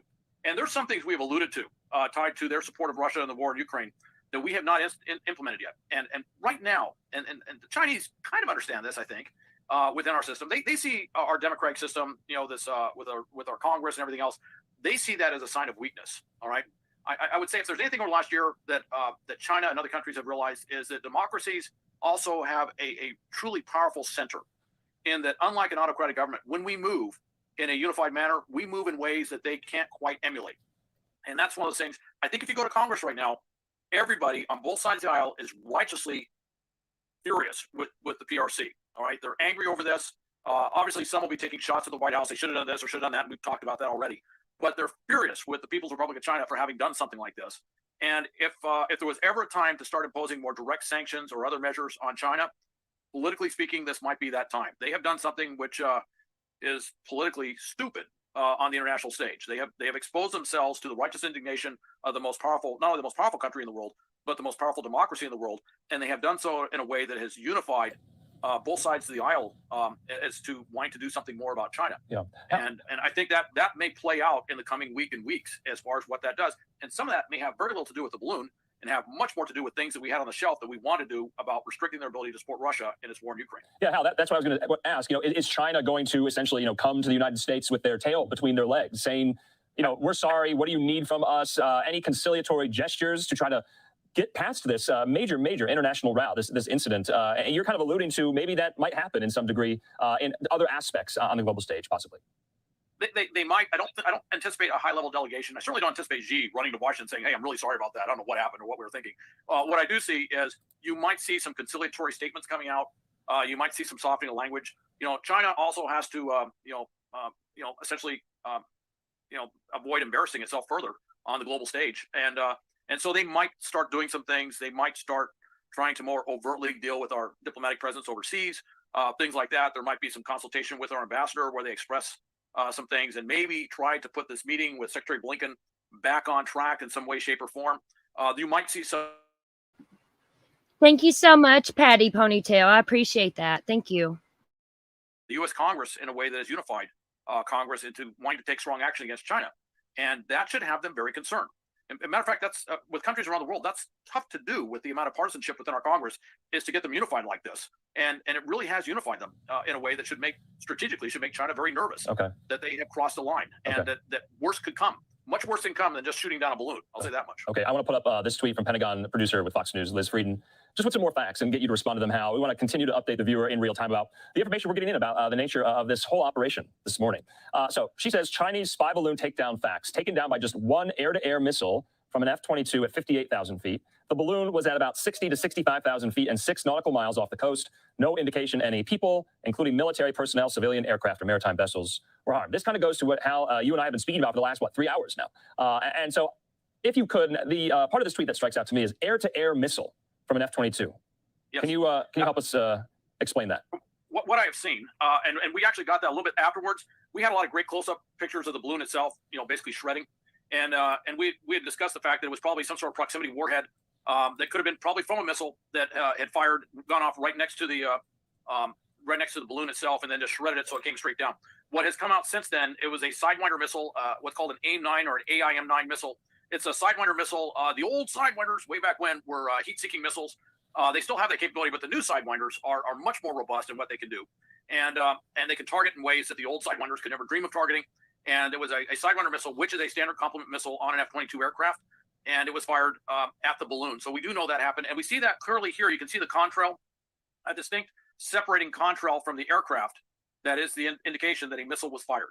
So that's very clear that it was a missile that was fired, and what we do know is it was a Sidewinder missile, which is a standard missile complement on an F-22. Now, how they had adjusted that warhead to go off and everything like that, that gets into weaponeering things within the Air Force in terms of how to take out a target, and that's a very exact science that they're very good at. Let's just say that, right? And figuring out exactly how to adjust the warhead to take out the particular target you want to take out. I don't know if they had a balloon setting, but they went back and had 2 days to figure out what that balloon setting would be, and they did a good job. They took it out. Yeah. So, Hal, we just got an interesting development from some local law enforcement on the ground in South Carolina. I want to put up this tweet and kind of get you to respond. This is something I really didn't even anticipate. This is from Horry County Police Department. They say, report debris to dispatch. Earlier today, federal authorities conducted operations off the coast of Horry County that could result in debris in area waters. Members of the U.S. military are coordinating to collect debris. However, fragments may make it to the coastline. So, cautioning residents there in this particular county in South Carolina, don't touch the debris. Don't really get close to the debris. Professionals will be handling it from the U.S. military. and that's right. That's what they should put out. That would be the advisory I would expect. Along with the ground stop of aircraft in the area, I would have also expected that something like this, and probably a notice to mariners, had been put out earlier to say to avoid this area. And I have no doubt that where they brought down the balloon was done specifically to avoid, to minimize any chance that this thing could hit any marine vessel afloat, civilian or any other vessel that would have been out there. And so there was a lot of very detailed planning that went into when to take this out and how to take this out. And the fact that it was 6 nautical miles off the coast tells me that they looked at this very closely, and they were probably looking at where maritime traffic in that area might be and where they could easily clear out maritime traffic. And so they took it. They took the shot, and they planned the debris field where it had the highest likelihood of missing any vessel or potentially causing harm to anyone in any way, shape, or form. So there was a lot of very good planning that went into taking this out. I know it sounds like they just went up and just shot a missile into a balloon, but it's not. There's a lot of thinking that goes into this. And I can say from a planning perspective, but also from an intelligence perspective, that when we go into this type of planning, we look at various different courses of action in terms of this. And even within the decision to hit it with a missile, we decide which missile is best. We decide where we want to hit it, how, and the folks doing the recovery effort are sitting in the room, and they're adding their inputs in terms of how to best enable a fast, effective recovery of all the materials there. And that is all put into a comprehensive plan. And we've had time. The presidential decision to do this was while it was still flying over Montana. And so they have had a couple of days to do this planning, get everything in place. I would also like to mention one thing. Is it was interesting they use the F-22. It's a fine platform. It's a baseline air superior aircraft that the Air Force has. I think an earlier guest, a retired Air Force Lieutenant Colonel, mentioned that they have F-16s, but I think they wanted to use the F-22 for this particular mission for a lot of reasons. I think it was the right aircraft to use. I also think it had it also had the weaponeering capability for doing something like this, specifically because Langley Air Force Base does provide combat air patrols around the National Capital Region and around other high sensitive bases and installations within Virginia and the larger Virginia, Maryland area and things like that. So they are in a very good situation to launch and conduct a mission like this because it's something they literally practice for all the time. Okay, Hal, we're approaching the top of the next hour. We're going to continue with this. We want to take a quick commercial break and we'll kind of reset as so many viewers are coming in to get up to speed on this major breaking story on the Saturday. We'll see everyone in 2 minutes. Is Spy Balloon. We want to speak to someone who captured it all on video, really the first person who saw, at least from the ground, and that is Montana resident there, Chase Doak. You captured this, Chase, on your cell phone. You were just looking up into the sky. When you first saw it, what did you think it was? Honestly, I didn't have any idea, but when I first caught a glimpse of it out of the corner of my eye, I thought it was maybe a star or a planet, but the sun was still up, and so I knew that it really couldn't be. So when I locked my eyes on it, I just saw a big round disc in the sky. It honestly looked like a tiny moon. Knowing what it is now, what do you make of it? Because you have been kind of swept all into this story because of that video, but what do you make of it now you know what it is? I'm a little bit, disturbed that the surveillance balloon, if that is in fact what it was, made it this far into our country and was hovering over my hometown. I didn't feel threatened by it when I saw it, but it's been a shock for sure. Yeah. Did any of your friends or family see it? Have you spoken to a lot of people in your hometown? Are they all talking about this? Yeah, I actually made a point when I first spotted it to first call a friend of mine at the local newspaper where I used to work. And then I called my girlfriend and one of my good friends who has had a UFO experience of his own. And I wanted to get his reaction to it as well. And so I made sure that several people saw it. And I've heard from other people around the area who have spotted it. So you just said UFO. Did that go through your mind first, that this was a UFO? Did you think of that immediately when you saw it? I tried to rule out everything I could as soon as I could, but yeah, it was definitely something that crossed my mind. I've always been a skeptic, but I definitely needed to consider the possibility. And until it was identified, it was a UFO to me. So. Fucking UFO. What the hell?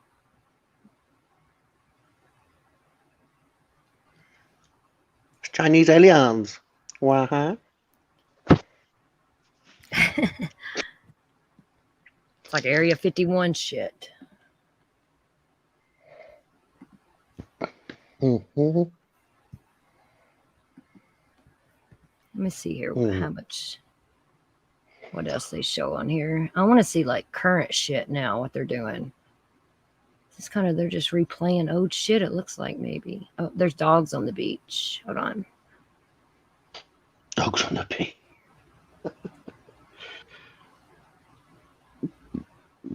Yeah, I don't know if it's like, let me see here. Wacky tacky, hey.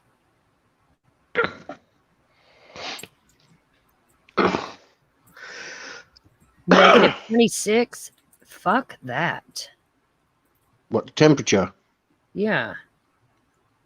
Yeah, you measure it different. What's that, the sea?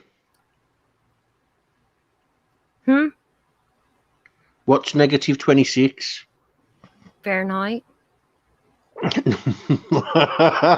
No, what is, where? Is it the sea? Is it the land? The sky? Wherever Patty Ponytail is. Oh, sorry. Yeah, I don't know where she's at. Oh, no.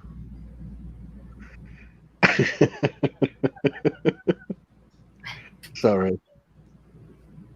You're good. I don't even know what the temperature is here. Let me look. It is 66 degrees here. Be good to being a gay bo, look. Be good. Hey, love. 66. Mm-hmm. That's like... Oh, shit. Patty Ponytail's in New York. Oh, shit. That's cold. That's like a warm day here, 66. It's a chilly day for us. Yeah. Yeah. Yeah, we get that You can warm put- Florida sunshine. Well. I kind of hate living in Florida, though. It's fucking, I don't know. My nephew lives in Florida. Huh? My nephew lives in Florida. Really? Yeah. He's basically, my eldest sister's kids was taken into care. Like, her youngest kids. And,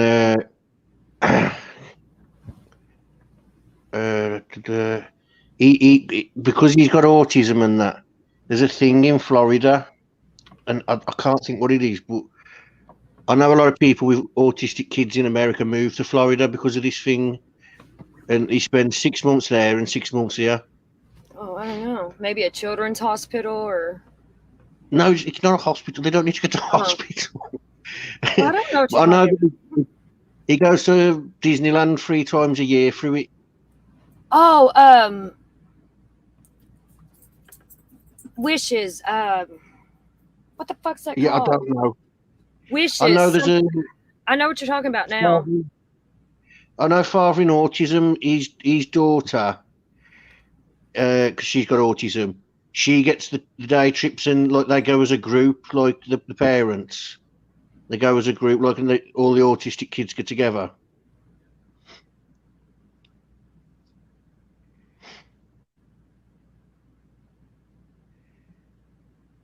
I can't remember what I called you. Be good. Make a Wish. Yeah, Savannah. Is that what it is? Make a Wish. I thought Make a Wish. No, I think Make a Wish is. No, that's when kids are passing away. Yeah, That's when yeah. The WWE do a lot with that. It doesn't matter what it is. It might just be a school that he goes to like 6 months a year. Do you know what I mean? It might just be that. But I know that a lot of people move to because father in autism. They're not from Florida, but I remember them moving down there. Oh, that's cool. I gotta mute just a second. Hold on. Okay. Sick kids get to make a wish. Yes, Savannah. Yeah. Tomorrow he's 34. I can't wait. See, I'd be the same. I mean, we're like 1 degree here, and I'm like, ooh, I don't even need a jacket.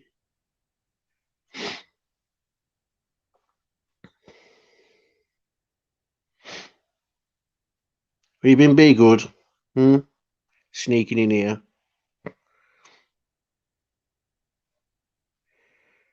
Bush Gardens has a like autistic times or low couple times a month.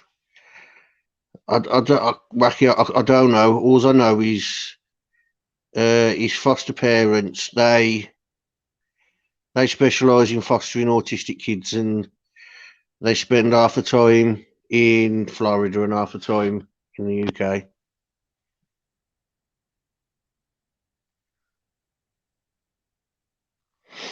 So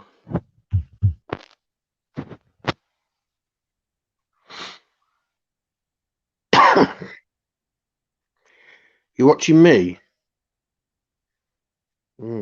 Watching me, watch you?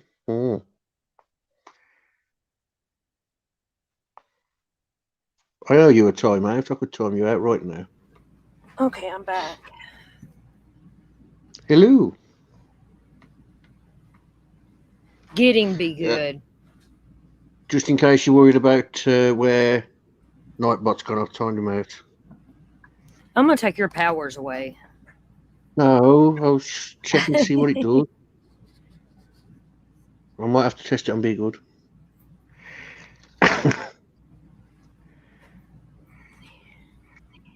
Fucking Biden. I don't want to keep seeing fucking creep Biden. I'll get you for this, you meddling.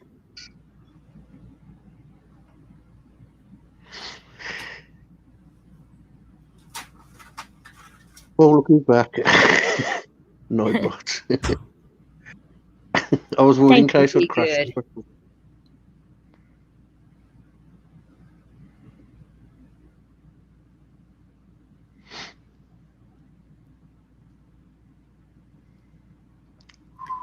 You know, I've never been to Disney World or anywhere like that, and I live here. It's not really for adults, is it? Yeah, it is.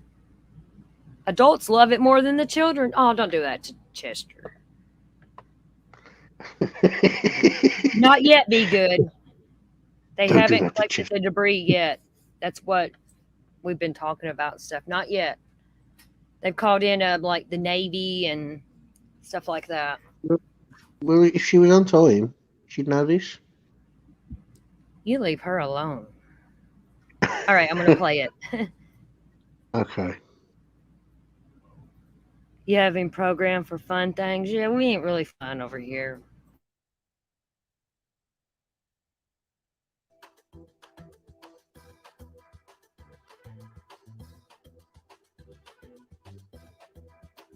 A lot of other things going on right now where that maybe weighed in to say, it's not a good idea to recall our U.S. ambassador right now.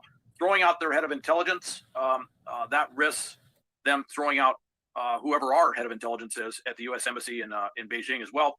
And we might not want to get into a sort of a tit for tat, sort of back and forth sort of thing, where we start, where we do something which may sound superficially gratifying, but in the final analysis is actually escalated to a point where we're degrading our own capabilities.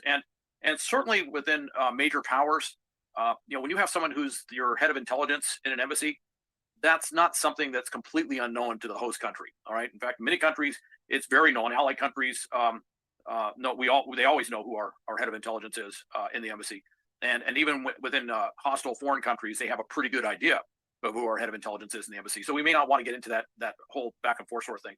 Now, as far as sanctioning senior officials, threatening to classify sensitive secrets, I got to tell you, that's not what I would pursue right away. Sanctioning senior officials, maybe, but who? There's a whole lot of work that needs to be done to figure out who's behind this. And frankly, it's a Chinese PRC government operation. So I'm not sure sanctioning senior officials could be targeted in such a way that it would be a sort of a linear connection to what. Okay, question. Before they shot this down or anything, how did we know that it was Chinese? I know. How? Because it come from the other side of the world. Yeah, they knew because they did something. I think they monitored its path, and so this is what confuses me. This is what confuses me. Canada told the US about it after the US already spotted it. Do you know what I mean? That's what I was saying earlier. How did it go? Okay, because it came in where Alaska, Alaska's the United States, but it's above Canada. Canada separates us. It came in that way all the way through Canada.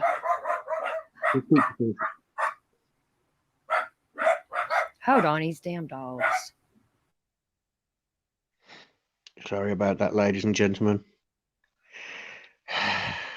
Cotton needs to learn to control arenas.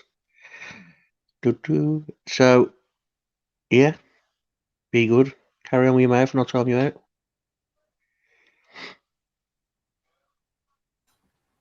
All right, I'm back. Carol wins one. I've been to Six Flags. There's Six Flags. Do they still have Six Flags open? I know there was one in Kentucky and they closed it down, then reopened it, and I've been to that one in Louisville. Oh, thank you. Be good. Oh, you're banned from the chat. That better not be the $5 you promised me.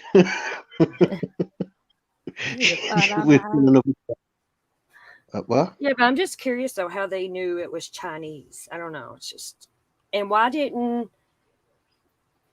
I don't know. It's just fucked up. It went all the way through Canada. I don't know how Canada's government or anything is, or I don't know nothing about other countries and how they work. But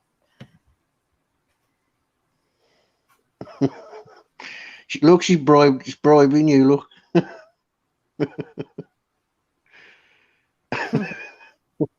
I got you. Be good. I'll take his powers. You wouldn't. We was in another chat. You time out. Be good. I will. And, you I asked you what about? Oh no, yeah, I'm taking the powers away, definitely. No, I haven't done nothing. I've been a behavior. I still want to know how they knew this balloon was Chinese. Yes, because when they ordered their Chinese, it come with that. And I don't believe it was just a weather balloon. Who else wants to spy on the Americans? No one. It was blatant where it come from. Be good if I lose my powers. I'll come for you. I will come for you. Did you threaten my people? It's not a threat, it's a promise. How dare you? I tell you, I'd die off. Oh, This just blows my mind. I don't know. it Because comes I from never China. really paid attention to any of this shit, and like I don't know. We know it comes from China because there's no interest in the world at the moment in America apart from the Chinese, the Russians, and the Koreans. And the Koreans, it wasn't. Listen, it weren't the Koreans. We know it weren't the Koreans. It's probably y'all. It's not us. If we wanted your secrets, we'd ring up and say, "What was that old software we give you?" Do you know what I mean? We're a little bit more advanced than America.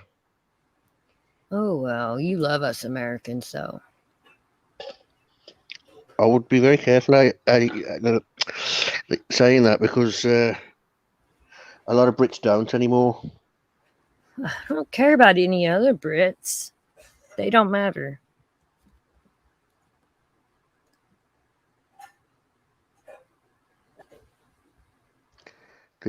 Yeah, you tell her, Frankie. Yeah. What are you doing now, Cotton? The hell? Well, you and Frankie can go over on your channel. Maybe we will. How about that? Look, yes, Savannah, he's being mean to me today.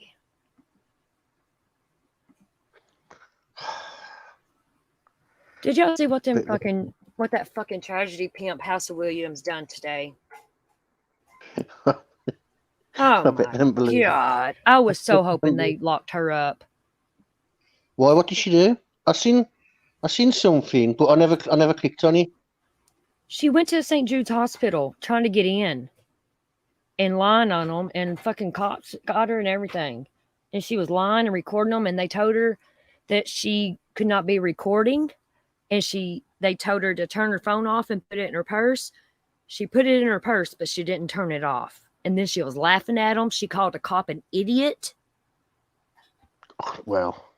Yeah, she to her face called this lady cop an idiot. Why was she at St. Jude's Hospital? Clout chasing. But for what? What's at St. Jude's Hospital? Kids. She was trying to get in there. It's a kids' hospital. St. Jude's is a children's hospital. Yeah, but I don't understand. Why would go there? Why go to a children's? That's like saying to me, Frank, I need you to go to a children's hospital in the UK and film. I'd get arrested. She was going to take, I guess, her people in to get a tour of this hospital. Her people. Her people. Yeah, she's fucking stupid. Cops caught her because she left, and you can't record the children. Closest we had to that was Alder Hay when. And they asked her if she had her vaccination card. She didn't. You're going to go in here. You could have COVID with these sick babies. I don't know if you heard about this. It was like massive on Facebook. There's people turning up at Alder Hay Hospital in Liverpool. There was a kid and the parents wanted to take him to Italy for treatment. But the government said, no, it's time to let the child go. Do you know what I mean? And there was a massive uproar. And they went to the European Court of Appeals. They went everywhere. He went to the Pope and everything. And they was outside the hospital. The Pope sent a helicopter to collect him from the hospital and bring him to where the Pope was. It was crazy. And they was outside. It went on for like 2 months. My bloody sister's ex-boyfriend's sister, she went up there and sang. I was like, oh my Lord. Yeah, I remember that. It was a shame for the little boy, but I agreed with the government on it. He had no quality of life. He wouldn't have breathed without a machine. Let him go. Do you know what I mean? Yeah. Yeah, He but was why was never this going to eat bitch a doing meal. that? It's like these Huh? scamming motherfuckers. Why are they so drawn to St. Jude's? You know that Diane lady? You know what I'm talking about? Diane. She scammed like a lot of money in the name. She was saying that she was doing like a fundraiser or whatever for St. Jude, and she kept all the money. We have to keep it. I don't know what's going on here. Here, I found a video of the estimated path that this balloon took. What through? Are you gonna? Okay, sorry. All the way from China to the U.S. I don't know. I don't know. I just know it came down from fucking Canada. We now know pretty well what the track of this balloon was. It started in China using prevailing winds, but also with some capacity to maneuver itself. It came close to the Aleutian Islands, over Alaska, through Canada, into the United States, and then it hovered. It hovered over the missile fields, the ICBM missile fields in Montana, where the Americans keep their Minuteman III strategic nuclear missiles. And we know also that this balloon has since maneuvered, so it can move itself both up and down to catch different air currents and left and right. So it's not completely random. It's a pretty big thing too. These balloons are fairly large, and this balloon's always being measured according to the proverbial three buses, the three London buses. And in fact, the three buses refers to the width of the balloon and the width of the gondola underneath the balloon, which is where all the solar panels are and the intelligence gathering equipment. But it's the size of these things that makes them quite interesting and quite difficult to shoot down. In August 1998, the British, Canadian, and American Air Forces failed to shoot down a rogue meteorological balloon that was over the Arctic and was a threat to civilian air traffic, and they couldn't get it down. The Canadians pumped over 1,000 cannon shells into the thing, and it still put lots of holes in it, did not deflate it enough to bring it down. So they're not as easy to shoot down as people imagine, and they're not as combustible as people imagine. The other thing that's interesting about this is the question of the altitude. The height at which it was moving. It was moving at about 60,000 feet. Now, the heights that are normally considered important are civilian air traffic. That goes at about between 30 and 40,000 feet. Not many civilian airlines ever go above 40,000 feet. Jets, fighter jets, they tend to go at 50,000 feet. They can go to 50,000 feet. I have to say they don't perform terribly well above 40,000 feet because the air is thin.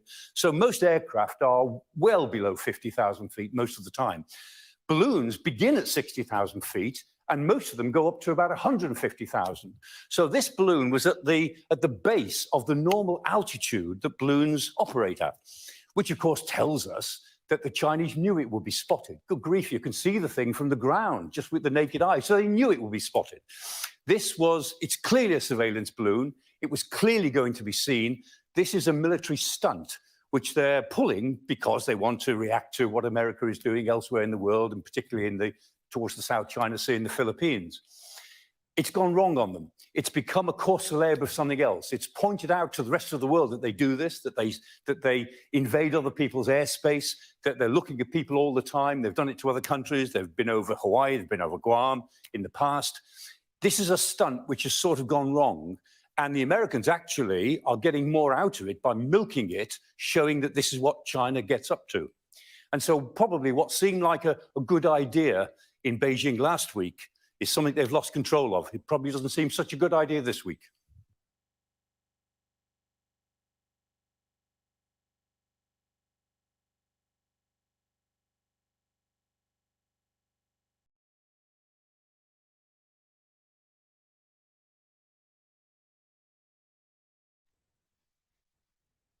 So House of Williams.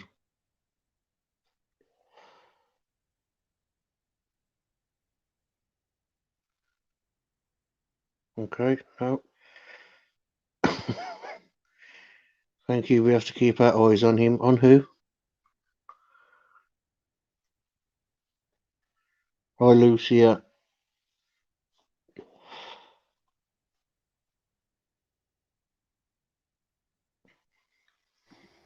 All right, I'm here.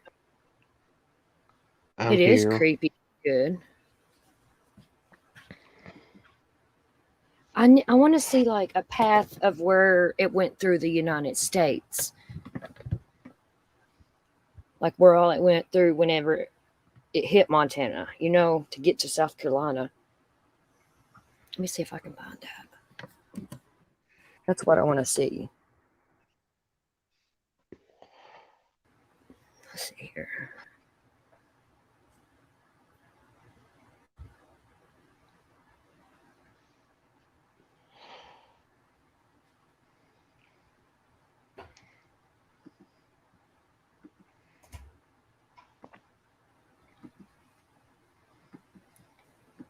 This stuff. I don't know why I'm so interested in this. I'm usually not interested in this kind of shit. Get him, Frankie. You tell him.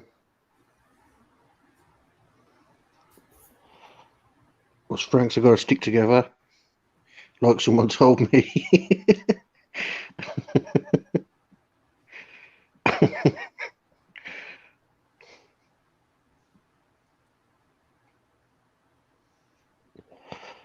I'll tell you, that guy kept commenting back.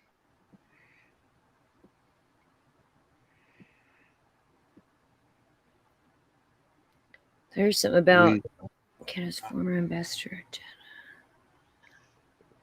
going to create new tensions between the U.S. and China, you think?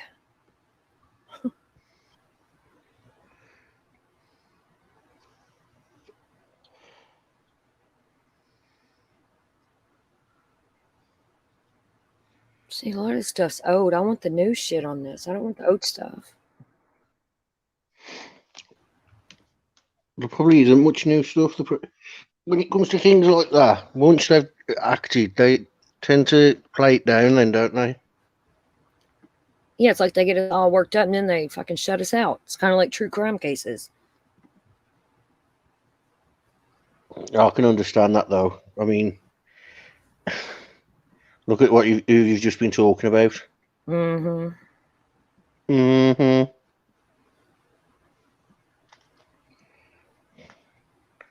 House of Willies.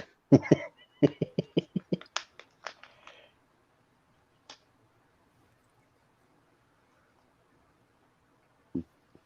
still want to know how they knew it was China. Because it come from China. They just told you they tracked it and it come through China, from China, sorry. And then through Canada. It went through Alaska first, then Canada. Alaska, then Canada. But I don't think Alaska would have probably realised it, because isn't Alaska really cloudy and like mountainy area? Yeah, and a lot of snow. Yeah. Yeah.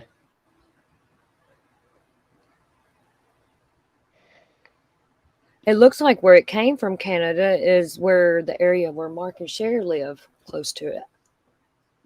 Oh, so they knew about this. The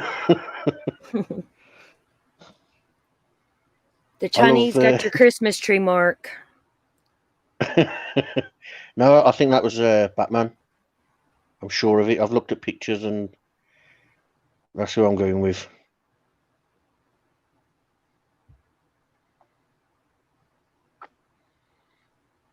Michael, we're not really talking politics because it's not. It causes a lot of grief. We get your point on that, and we actually support it, but it's not fair on others.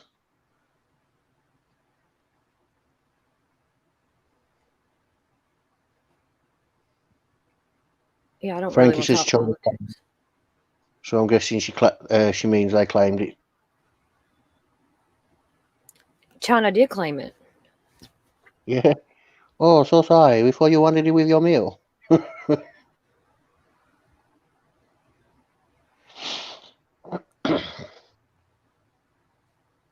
here's somebody from China talking on it, I think. Yeah, because they called someone in. I don't know if it was from the embassy, the Chinese embassy or whatever. They called him in and made him answer questions. They said there's possibly a second Chinese surveillance balloon discovery. If there's a second one that comes this way, there's no fucking way it's just a coincidence. And yeah. It could be more spying on yours. The next one they send over, Frank, why don't you hop on it and get a ride over?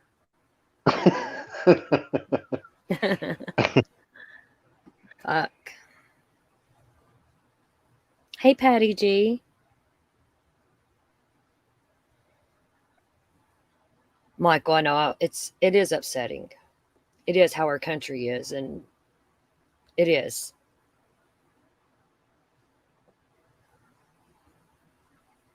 Let's give everyone a participation trophy for just showing up.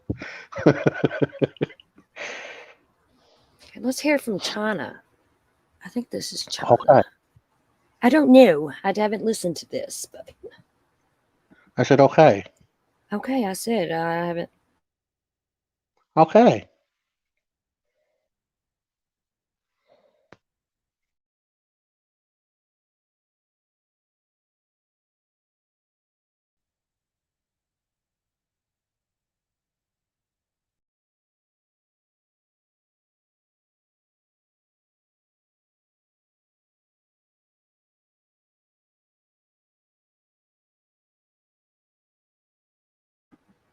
Okay, here's one more little clip about the second one. I've not really heard nothing about a second balloon. Michael, you're okay. I understand your frustration. I do. I understand it completely, and you are fine. You're not disrespecting nobody. I totally understand your frustration. I do. And you're allowed to express it here. You're being respectful. You're good. I promise you, you're good. You're not disrespecting anybody. We just don't want politics, like talking about the president stuff, because that causes issues. You know, people start arguing in chat and shit and all that. But you are very welcome to express you're doing good. You're very welcome, Michael. This is, people aren't, there's some people that's not taking this serious, and this is serious. I mean, to me, it's serious.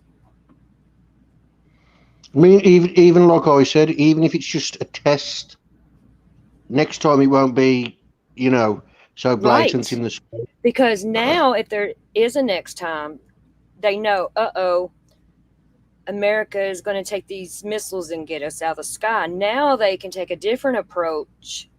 You know what does that make sense? Yeah. I don't know how to say it, but like. Oh, you're right, yeah. Now they know how we're going to attack it, so.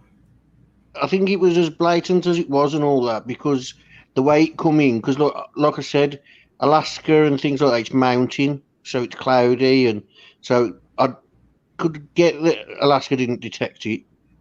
Coming through Canada, parts of Canada. Did nobody see it? I'm not buying it. I'm not believing that, no. Yeah, I think keeping something from us. They are keeping something from us. Yeah, but next time it won't be so. No, they're just going to come in with the bang next time. No, they wouldn't do that to spy thing. But I get what you're saying. It is very serious. People's like, oh, it's just a balloon. No, it's more than a balloon. This has caused a whole nother fucking issue for us in China. Yeah, they aren't done. It's scary. It is scary as fuck. I'm terrified. I am. Do you know, like, with the news coverage on this, don't you think it's like the part in Forrest Gump where it's silent all the way through his speech, and then right at the end they plug the mic back in and he goes, and that's all I got to say about that. It is, isn't it? Whenever something like this happens, like they're like silent on it in the news, they play it down and things like that, and then they go, right, we shot it down, it was a serious threat, and that's all we've got to say about it. Do you know what I mean? I'm on edge. I am on fucking edge over this. You're all right. You'll be all right. I guess the that's Chinese what happens will to start getting older. The Chinese be like, oh, a hillbilly. Let's stir up the hillbillies. Let's see what they let's see what they say about this second balloon. It's only like a 2-minute clip because I've not heard nothing really. I heard their second, but I ain't seen no proof of it. Okay.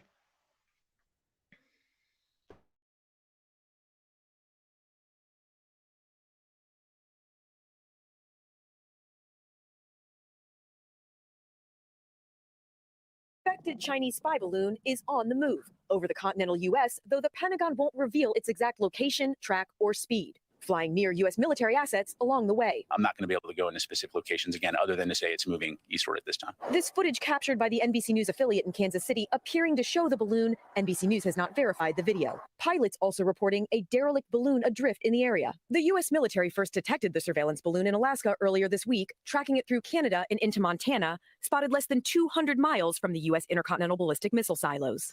On Wednesday, President Biden decided not to bring it down after senior military leaders warned debris could hit people on the ground. It's roughly the size of 2 school buses, and defense sources say flying at 60,000 feet. While U.S. officials say it doesn't currently threaten commercial aviation or civilians, they are not ruling out taking it down. Eventually, I think we're going to have to shoot this thing down, and I know the Pentagon is working those options and will present them with the president. NBC News has learned the U.S. is already taking action to weaken its surveillance capabilities, according to 2 senior defense officials, including using counterintelligence measures to obscure its views and physically moving things out of its path. Some balloons have the ability to release drones or sensors, but U.S. officials insist that has not happened here. This balloon has a large payload, but the Pentagon says there is no evidence of any nuclear or radioactive material. Today, the Chinese government admitting it's theirs, but saying it's a civilian airship used for research, mainly meteorological. The Pentagon disagrees. The fact is, we know that it's a surveillance balloon, and I'm not going to be able to be more specific than that. The Biden administration saying it's a clear violation of law. But the Chinese Ministry of Foreign Affairs insists, quote,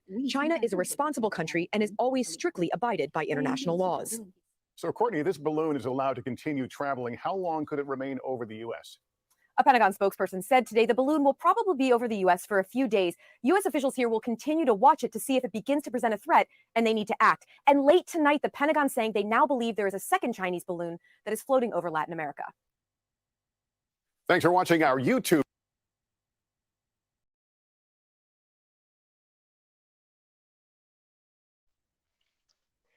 Hang on. I've got audio. I've got audio of how Canada dealt with it. Do you want to hear it? Can you play it? Yeah? You ready? Yeah. Hey, buddy. What are you doing in our sky? Oh my God. I thought you had something good. Hey, Bracket Gaming. Hold on here. I want to see what Michael has to say. I agree, Michael. We have helped. Oh my God. It makes me sick to think about it. I agree, Michael. I'm good. How are you, Bracket? Oh, you're something to be good, but hey, how are you anyway? Michael, I really appreciate your input on this, coming from someone that's military, and I really appreciate you. One of us. There is this place in Kentucky. They have underground where they store their ammunition and stuff, and it's underground. And they said if anybody was to ever hit that it would wipe Kentucky off the map. And I always thought about that when I was a kid. Because all somebody's got to do is just hit one of those places that holds missiles or ammunition or anything, and we're fucked. Yes, it's okay to be here. I welcome anyone as long as you're respectful to me in my chat. Even if I don't care for somebody, you're still welcome here. Just be respectful. America is looking like a joke. I agree, Patty. It's... You said about the ammunition in Kentucky, and if it wiped you off America's map. Yeah. I'd put that down to the same thing my cousin used to tell us when we were kids. He used to say, if he's ever upset your dad, I'll come here in my tank. So, like, you're going to take that down the motorway? He says, no, it'll come underground. And we believed him because we had a basement. So it was like, Oh God! I remember threatening my mates. I was like, "Do you know my cousin could be here in 20 minutes from underground?" It's scary. Let's see what this live coverage, what they got. Anything new going on? I want to see them Okay. retrieving this shit. Because that one live feed we was watching, they're just playing the same shit over and over, it looks like. Yeah, That looping. one's, yeah, it's done. That one is.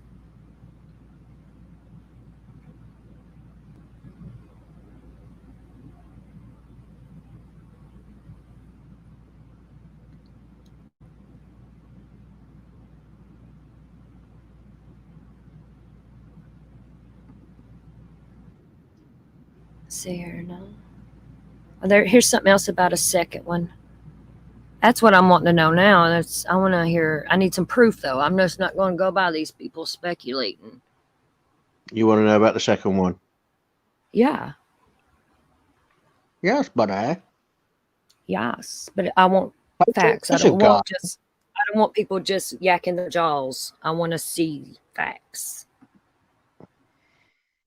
Facts is facts.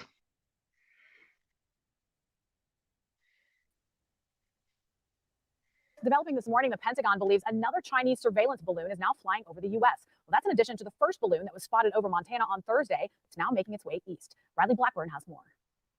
The Chinese balloon was seen from the ground in Missouri Friday, moving in the sky over the St. Louis Arch. This thing is up in the sky. When it was spotted over Montana Thursday, citizens didn't know what to make of it.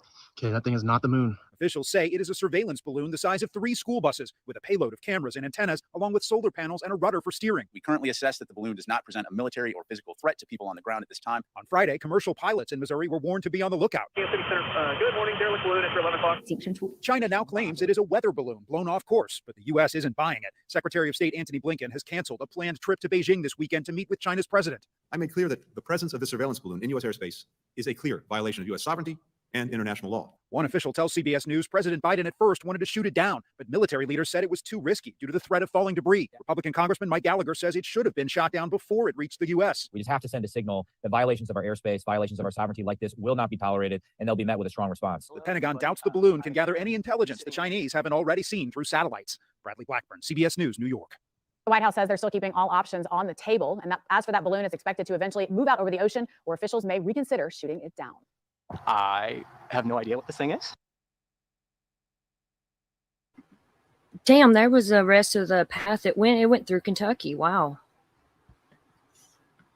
That's kind of scary. Huh. So the hillbillies could have warned us. Yeah. Yep. No, Kentucky is right there by where South Carolina is and stuff. Be good. I'm starting to think that. My plan's working.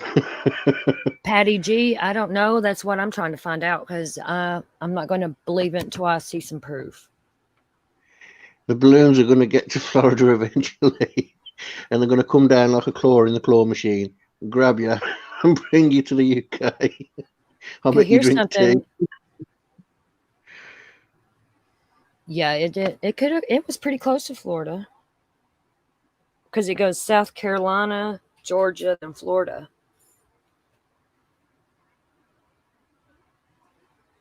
Everybody keeps saying this second fucking balloon, but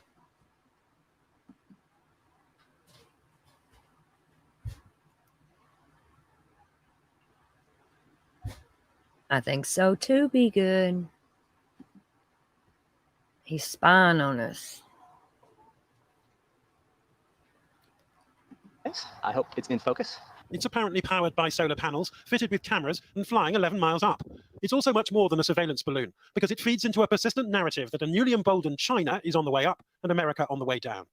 This afternoon, it was spotted over North Carolina, heading towards the Atlantic Ocean, where President Biden seemed to indicate that it may be shot down. We'll take care of it, he said. Last night, his Secretary of State was strengthening one key Asian alliance and then cancelling what would have been his first meeting with China's leader this weekend. China's decision to fly a surveillance balloon over the continental United States is both unacceptable and irresponsible. That's what this is about. It's a violation of our sovereignty. It's a violation of international law. We got this weird thing about this thing is weird. China's alibi is that this is a weather balloon blown way off course, though it was filmed here in Montana, one of just 3 states which house intercontinental ballistic missiles. And every hour Biden's administration watches this Cold War spy drama, the weaker it sounds to its Republican critics and rivals. And so out of an abundance of caution, cognizant of the potential impact to civilians on the ground from a debris field, right now we're going to continue to monitor and review options. Last summer, China launched ballistic missiles in war games across Taiwan. And a US general this week predicted in a leaked memo that the US and China would be at war over the island in 2 years' time. That may be wildly pessimistic, with the Chinese all too aware of Russia's quagmire in Ukraine, but Washington is preparing to counter a Chinese invasion. This was Defense Secretary Lloyd Austin in the Philippines this week, where the Americans have been given the use of up to 9 military bases. Japan's Prime Minister Fumio Kishida was in Washington last month. The Japanese are buying hundreds of American cruise missiles. Mr. Kishida was furious when Chinese missiles landed near Japan last year for the first time. And Japan's pacifist foreign policy, born of the Second World War, is fast becoming a thing of the past. It was almost 2 years into Joe Biden's presidency that he met President Xi of China, and Beijing is still emerging from its COVID-induced isolation, perhaps in the nick of time, because the diplomatic storm over this surveillance balloon may only be the herald of a far bigger crisis to come.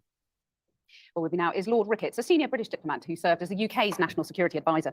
Lord Ricketts, now that it looks like this first balloon is going to be shot down potentially pretty soon, will that further exacerbate tensions, do you think, between China and America and West? I think it's inevitable that the Americans will now want to get this thing down. I imagine they'll want to try and get it down without smashing it, see what's on it, see what the gadgets are, what it is actually doing up there, which does look very mysterious. I think what it does, it kind of crystallizes an underlying confrontation that's been going on with China for some time. This in itself, I don't think is all that threatening, but it's a sort of symbol that China is up to all sorts of things. Well, and what is it up to exactly? Because the second balloon has now been spotted. Does that suggest that there's more of a kind of provocation going on here than perhaps we might at first have thought? It is very bizarre because I can't think the balloon will pick up much that the satellites that go over the America here all the time can get. So is it intended to spook the Americans? Well, it's had that effect in a way, but it's even more embarrassed the Chinese. They've had to backtrack, apologize. Antony Blinken's visit to Beijing has been cancelled. Can't believe the Chinese leadership wanted that. So is this some part of the intelligence system that has done something in an uncoordinated way? We don't know. And was Blinken right to cancel that visit? Because there was a hope that it would try to sort of smooth over some of the tensions that have been emerging in recent months. It was going to be quite a big thing. And there was talk of him seeing President Xi, which would be pretty unprecedented. And so I think he would have looked weak if he'd just gone ahead. And the Republicans were already criticizing the president. I hope it's only postponed until this crisis is blown over, because it is important that the Americans and the Chinese are talking. It's one more reason why the timing of this bizarre incident is so strange. And what happens now? Because if this thing is shot down as looks inevitable, might there be some kind of retaliation from the Chinese? And how big a threat is China to the West? I doubt retaliation. The Chinese have put themselves in a very weak position now. They've flown this great big thing over America. If it comes to Earth, then we're going to find out what they're doing with it. I think they are in the wrong, and they know that. And for the Chinese, they've been quite apologetic in their reaction. So this is a reminder. We all have to be very vigilant, all the Western countries, citizens as well as governments, that the Chinese are actively trying to steal secrets and subvert, influence, persuade Western political systems in their interest. It's an ongoing thing every day. I'll come back to the UK response in just a second, but a US general predicted last month that the US could be at war with China in 2 years. Is that overly alarmist, or is that a real, genuine threat? I think it's alarmist. I mean, generals are paid to plan for everything, including wars. And of course, the American military will have plans. I suppose he's referring to Taiwan.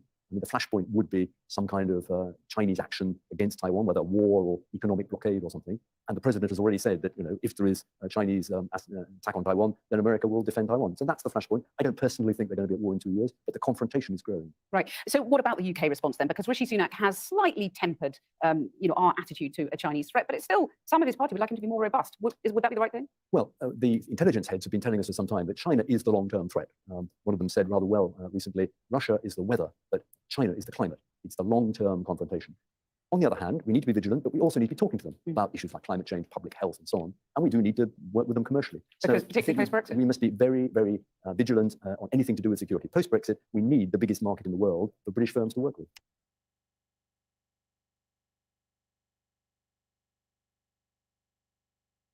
Tonight, the suspected Chinese spy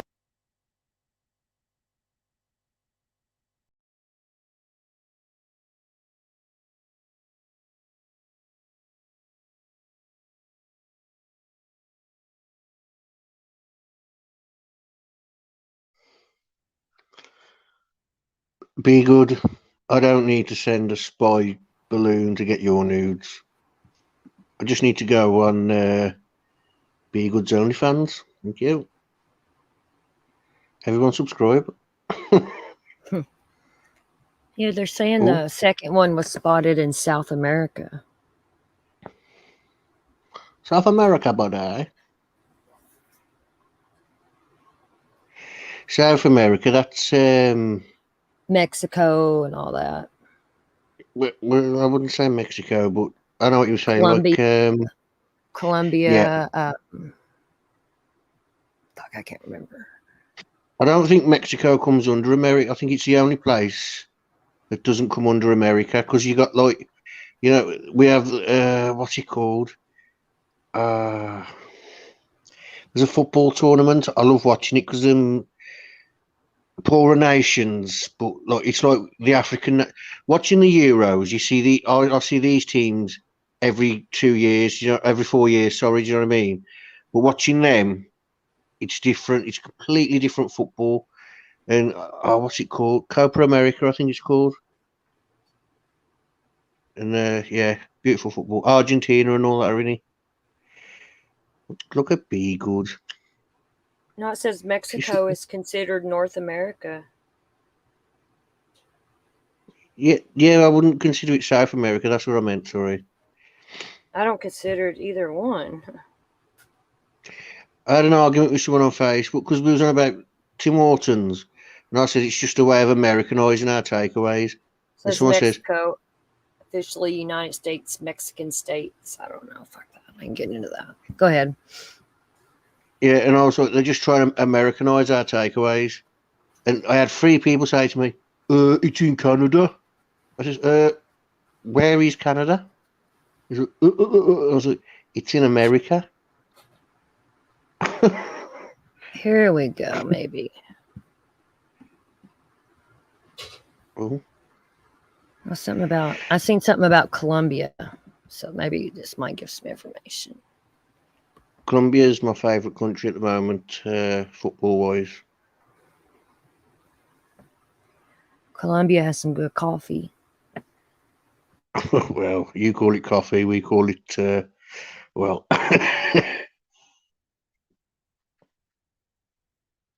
You call it Colombian fine roast, we call it...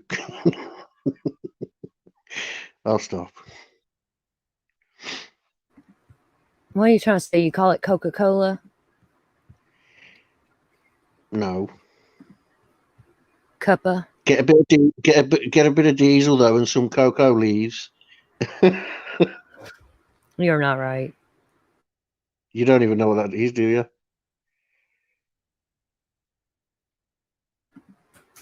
Yes. Okay. White stuff. We had a teacher, and she used to tell us, you know, like the cocoa bean, the cocoa, like the whole thing. She says they used to eat it when they was kids. Oh my There was God. like this jelly. There was just like this jelly inside, and they used to eat it as kids. And she was like, "Oh, you'd be high as a kite." You know, they used to put it in Coca-Cola. That's how it got its name. Not true. You're correct. They put it in when they because it was considered a soft drink. It was originally a type of wine, but it was considered a soft drink. So they had to take the wine out. So then, so it was always called Coca-Cola. So the name thing's wrong, but yeah, they did have it in, and they say that because what there's a drink, and it's like that now, and it's got red wine in it. It's in the UK. I've brought them before. They're like miniature little bottles.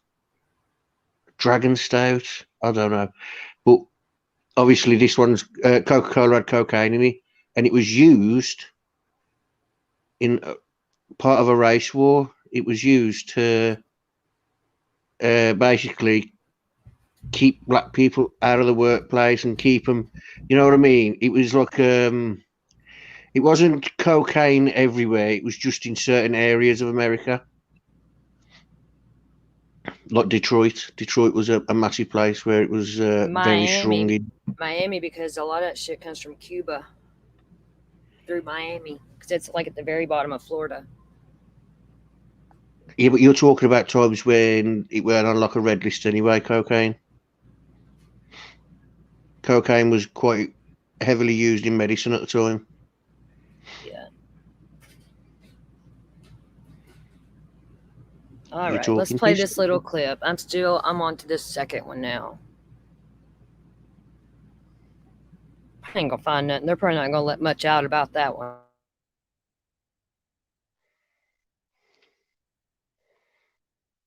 Okay.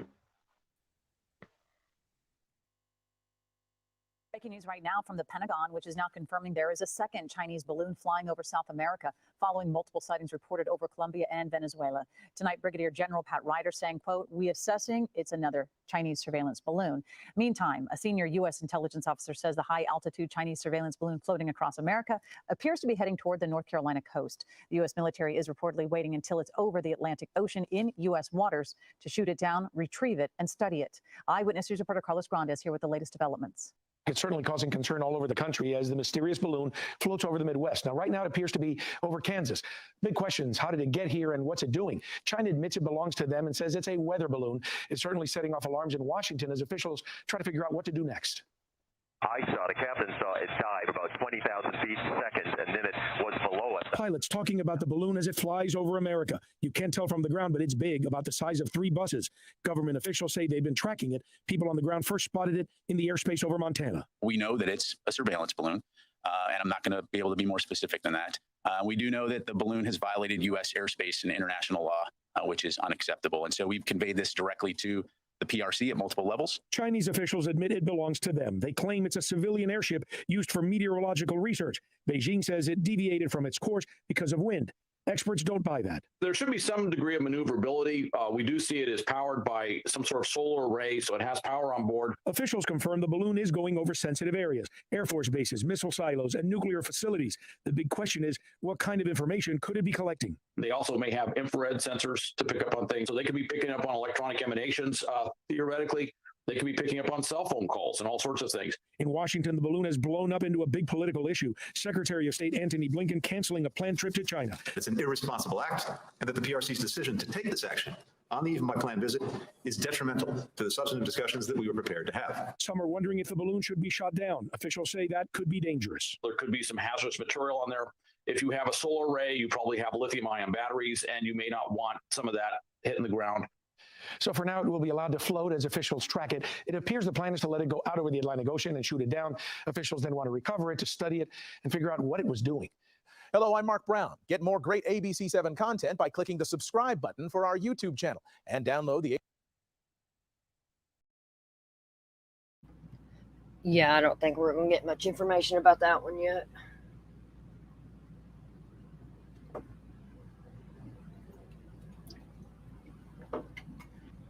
You gotta wait. You gotta wait until it's in your airspace, because no one seems to be telling the US anything.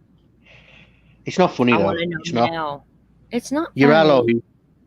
allies should have your back, and they clearly haven't. If that was in the British sky, we'd tell Ireland, and we don't get on. Well, it's not we don't get on with Ireland, but there's like politically we don't get on. Do you know what I mean? Mm-hmm. But the first thing we do is tell Ireland. We've gave away all of our ammunition and shit to people helping other people, and now we're fucked. Yeah. We are fucked. Well, a lot of it was dumped. A lot of it was I have a feeling that dumped. war's coming. A war's coming again, and I feel it. You ain't got to worry though. You're female for starters. Missiles and shit, they don't care if you're male or female. They're not going to go for you. You're not in a political area.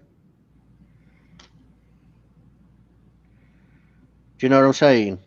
It's how things work. Like I told you, the bomb that's by me, that's a famous bomb. That's what's it called? The only reason that was dropped here was the blitz, the whatever it was that was dropping them was shut down, and I think it landed in Birmingham, and it dropped all its bombs on the way down. So that's why it landed here.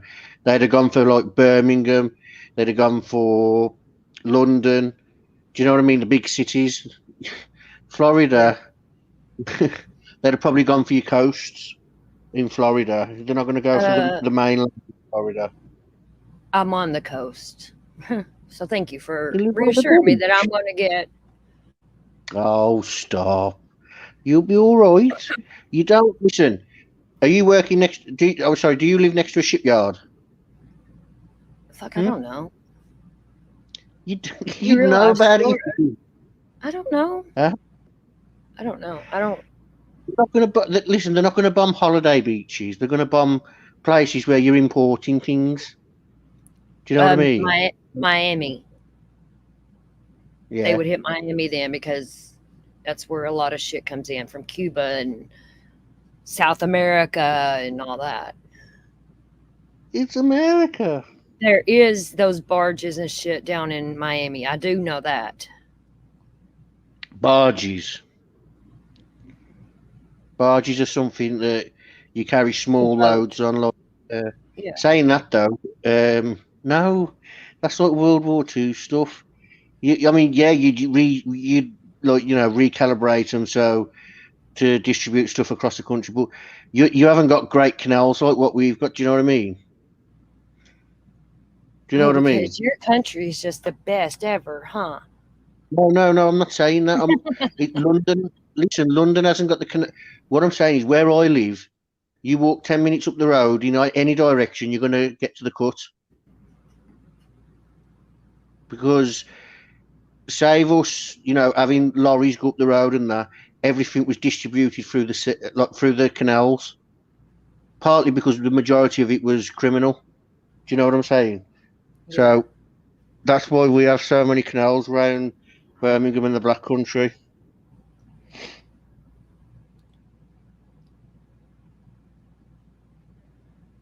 So I wasn't saying anything about my greatest nation in the world being the greatest nation in the world. America sure ain't it no more, I'm telling you. Look, there's a port in Tampa. That's interesting. Oh, look who's back. I love how she says hello because she's not using her accent. Hello. Be nice to her.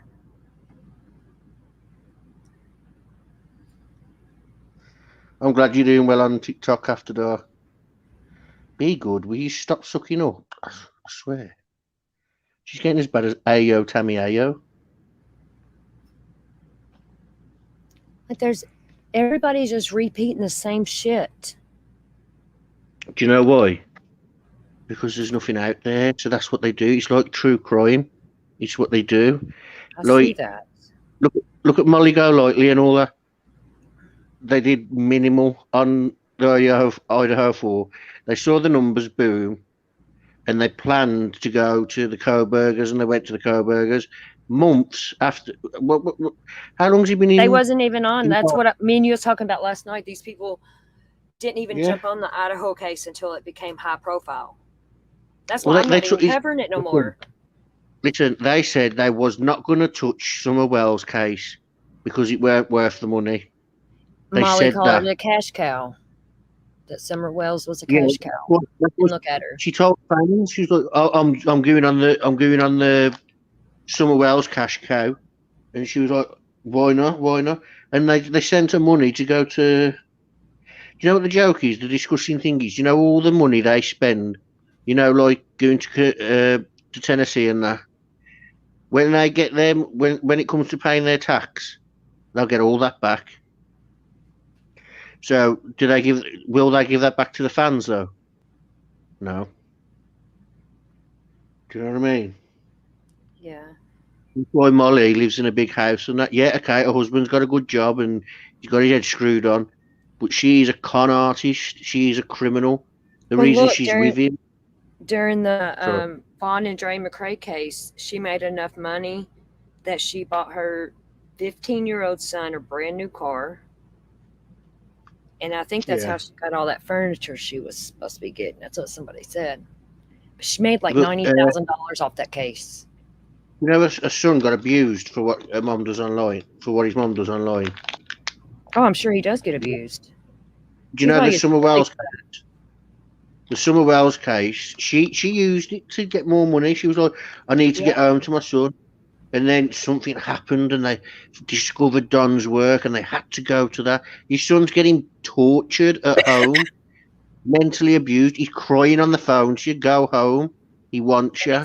And they're what out does she there do? fucking taking people's Yeah. jobs and shit. Yeah. Come try and take my job. See what my boss thinks.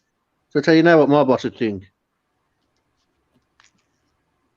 I am my boss.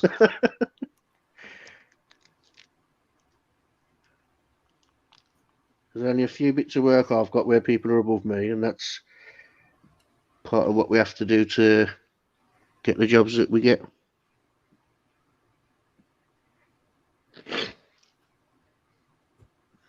Well, that's probably more than law enforcement making a year. Yeah, and don't forget they claim it all back. After that, we need to start travelling the UK and cash cowing cases. What We're we'll not do going is to we'll cash go and cow nothing. Huh? We are not going to cash cow nothing. I'm joking. You couldn't do that in the listen. You tried that in the UK. Do you know if the family had you? The family would get arrested and the charges would get dropped at the police station. Do you know, like if Don Wells had assaulted any of them, he'd have been arrested and the charges would have been dropped at the police station. He wouldn't have been charged with anything. They might have put him in the cell for a bit. Betty was so proud she got him fired. No, she was denying it at first, and then it was pointed out what she'd done, and she's like, "No, it was a contract, but yeah, I'm proud of it." I hate her because you know her. She's the worst of the worst because she assaults people. She's known for it. The whole history of her. Yeah, she's got like 40 some charges. More. That's just what people have found. I've seen her record. I can show you more than what you saw, and I'm telling you, there's more to what I haven't seen. It's just, you know, people wipe their history on the internet, and things slip through. So you probably got things that I haven't seen, and I've got things that you haven't seen. But if we put them together, the majority is the same. Do you know what I mean? Yeah. But she's got a lot more than you think. Because look at her. She is a political pirate. She uses politics. Everything's a weapon to her. Look at she. If you look at that thing where she went on that panel, where was it Chasing Truth, and I forget the name of the host. Cam, cracking cases. Yeah, it was. Well, she was telling them that there's a case in Florida that she says we found. Well, she didn't say we found the remains. She says we found the area, and then a week later they found the body. No, if you go and watch their tapes, they found the body. They just hadn't told the public. Do you know what I mean? Mm-hmm. They kept it quiet from the public. Gabby Petito, wasn't it? No, it wasn't the Gabby. They said that about Gabby too. They said they was right where she was. It was a woman. Yeah, no, they did. They went in. Do you know after they found his remains, they went in and Olivia was got famous because she dropped that bottle there. But the bottle, they said they'd already claimed it, as in they already had that in their possession. The police. And I don't know. People want to give her hell over that bottle, but I believe the bottle was real. I don't know. It's just me. You know, I don't care for them. Ellen come out and said that they're grateful for what the group did, but they didn't give them no evidence that they didn't already have. As in, the bottle was already claimed. The bottle was seized with the van. When the van was seized, it was in the van. Yeah, because I can believe that too. Because in the van, it showed it like it was in a cubby hole on the door. Yeah. Yeah, like a net thing, weren't it?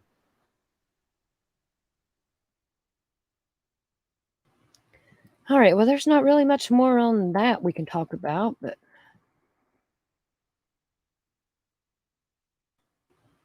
I will be going live more on this if more stuff comes out. I'm not going to milk it or nothing, you know, but yeah, but let's see here. Where'd this go? I wanted to show. I want to show you what this dumb bitch done at the children's hospital this morning. I'm not going to play hers. I'm going to play somebody else's because, well, she's already took my channel down once. I'd probably get it back, but I'm not going to take that chance.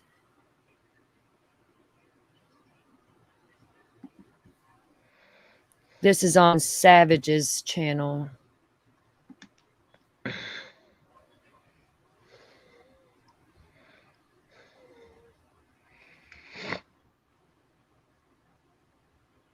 Yeah, you know, Olivia, I'm not digging at her. I think if she F them off, she'd do really well. I know, Be Good. Did you see all that shit? Blew my fucking mind. I'm like, no way. Wait, okay, let's watch this.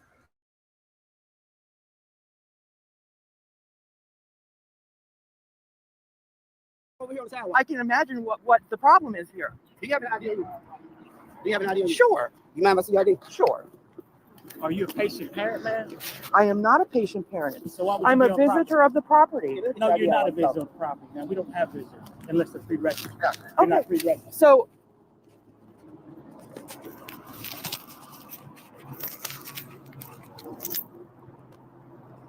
I've traveled. I'm visiting the city. I wanted to visit St. Jude. I'm a donor, and the people that I'm with are donors. Yes. What vehicle? And when I ask you, I'm gonna give you opportunity. I have Listen a to me first. rental vehicle. Listen to me first. When I ask you a question, either you tell the truth or don't even say nothing. I ask you a question. Did you drive a vehicle on this campus? I did. The color, year, make, model of your vehicle, and which gate did you come in? I don't know what you mean by gate. Gate. What gate? You didn't come on the wrong. What gate? This gate? Was it a gate around there? Well, because you said you parked in a parking garage. I parked in a Which parking direction is that garage. parking garage? I was walking toward it. No. Which direction? Which street did you come in off of to come into the gate? I'm not sure if it was this one or if there's another gate to the So side let of me the ask you a entrance. question. I just told you the first time when I asked you a question. Yes. Don't lie to me. Yes. Okay. So let me ask you a question. Now, are you lying? I'm not from this area. No. I'm not asking you what's from this area. Yes. I'm asking, are you lying? Did you actually drive a car on this campus? Either yes or no? Yes. You don't know if you came through this entrance right here? Did you come through this entrance right here? Is there another entrance behind me? There's an entrance right there. I'm pointing at. Did you come in this entrance down here? I'm a little disoriented. So When you came through the gate, was there a parking garage on your left? the parking garage was toward the back of the building. I had to drive to the building to find the parking garage. What was the year, make, and model of your vehicle? I believe it's a late model GMC. What floor did you park on? It's white in color. It's a rental. What floor you Second parked on? floor. Second floor. Yeah. When did you come through the gate? How long ago was that? I haven't even been on the property for 45 minutes to an hour yet. So how long would you say you've been on the property? Well, I sat in the car charging my phone for maybe about 20 minutes or While so. you sitting in the garage? Yes, in the garage. I got out of the car. I came and I did a little bit of a footage while I got some live streaming on the outside of the building. So when you stopped at the gate, was the gate like this or was there some arms? When you came through the gate, were there arms or was it like this? Oh no, it was open. It was open. It was open. You said it was white straight through. Yeah, just drove through. There was no. What type of white vehicle? A GMC. I belong to an online social group. We're pretty heavy donors of the facility. So while I was in town, I wanted to show them the facility. I was simply sitting here videoing and talking to them. I went inside. I came back outside and I was just walking and I was on the way back to my vehicle when I was approached by all of you. And that was that. And now here we are. You know why you was approached by it, right? Excuse me? You know why you was approached by it, right? No, nobody's ever told me. Other than it was private property. Okay, do you know what property this is? Do you know the name of the property? St. Jude Children's Research Hospital. Right, do you have any family members that's a patient of this hospital? No. Yes or no? No. Okay, then. So there's no reason for you to be on this private property that you recognize as St. Jude's, right? Correct. So stop. Listen to me. Yes. So listen to me. So that means that you come on a private property that you recognize as St. Jude's, and you wonder why St. Jude's security is approaching you. We don't know who you are. We don't know what you're going to do. Our number one job, no matter what it takes, is to protect these kids and the family members and other employees at this facility. That's number one job. Okay, then. So what we need for you not to do is bullshit. Because if I came in your house, would you not want to know who the hell I am? Which your house is your private property, right? Are you going to give me an opportunity to respond? When I get done talking. when I get done talking. Okay. I can So once appreciate everything once you said. So once you park in this garage, you walk where? Did you either get a chance to go in the building? No. Okay. Then. So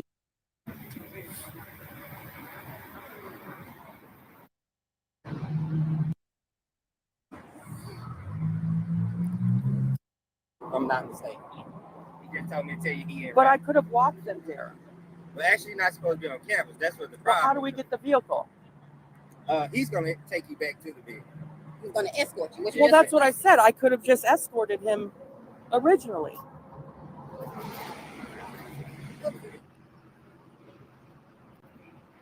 You're the one that originally approached me, though, correct? I am. Now, clearly, I wouldn't have been a sir, right? So what?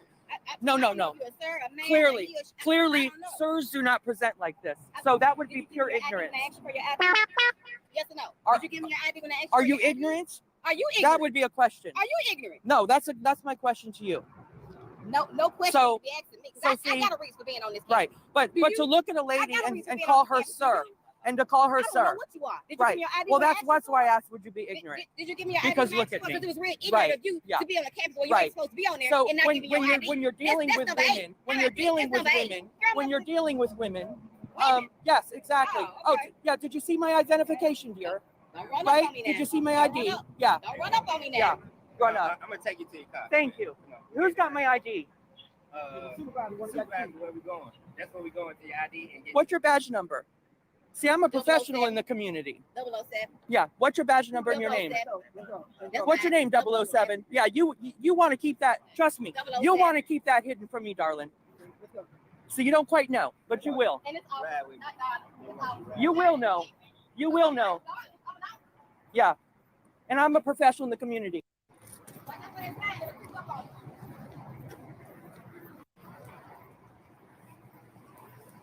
step over here on the sidewalk. I can imagine.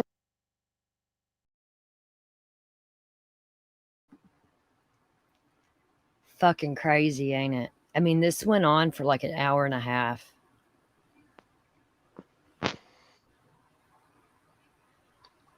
An hour and a half. If I had talked to a police officer like that, I would have got arrested. Yeah, look, listen.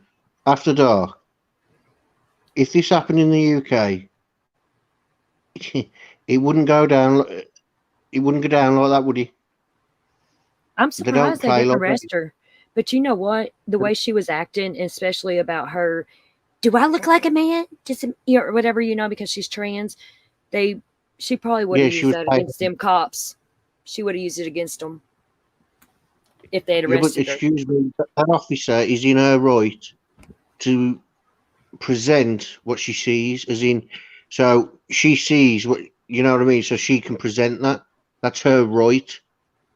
Once she's pointed out, excuse me, I'm trans, she even was turning around, the officer was even questioning it. It's And like saying, the officer said, well, you wouldn't show me your ID, so how do I know what you are? Exactly.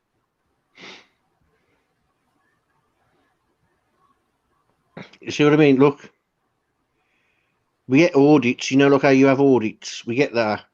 But they get more bad publicity in the UK than they do in America. In America, like, people just have a thing against police, don't they? Like, oh my God, their rights. But in the UK, everything's painted off. Like, you can't. In America, you can go onto a police car park and you can do what you want because it's not actually on the property. But in the UK, the car park, that's the property. You know what I mean? Mm-hmm. We don't play Yeah. games. I can't You believe can't they didn't arrest her. It's like my child goes missing and the public suspect me. They can say what they want in the comments, but they turn up outside my house. What I do is a response to my child being missing. I'll tell you this now. If Molly Golightly and Blowhard Betty turned up at my property and was starting abusing, shouting things, if my neighbours hadn't already done something, I'd be out there doing something. I'm telling you, we don't play.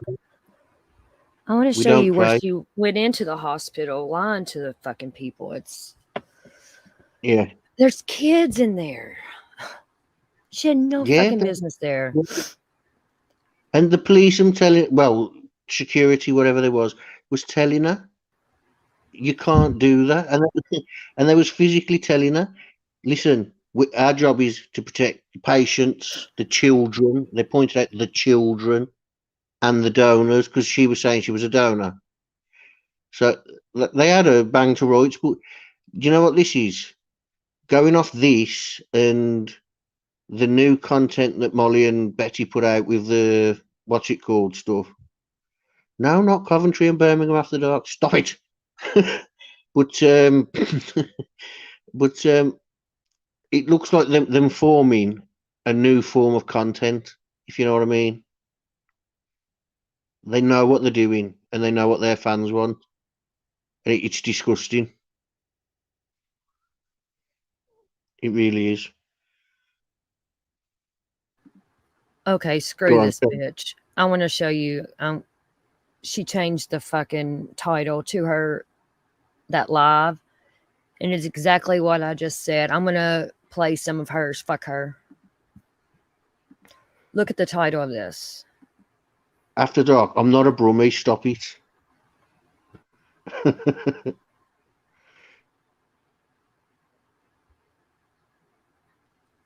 can't see it. Can you read? Right. Being racially profiled and trans bashed by the Memphis PD at St. Jude. Racially profiled.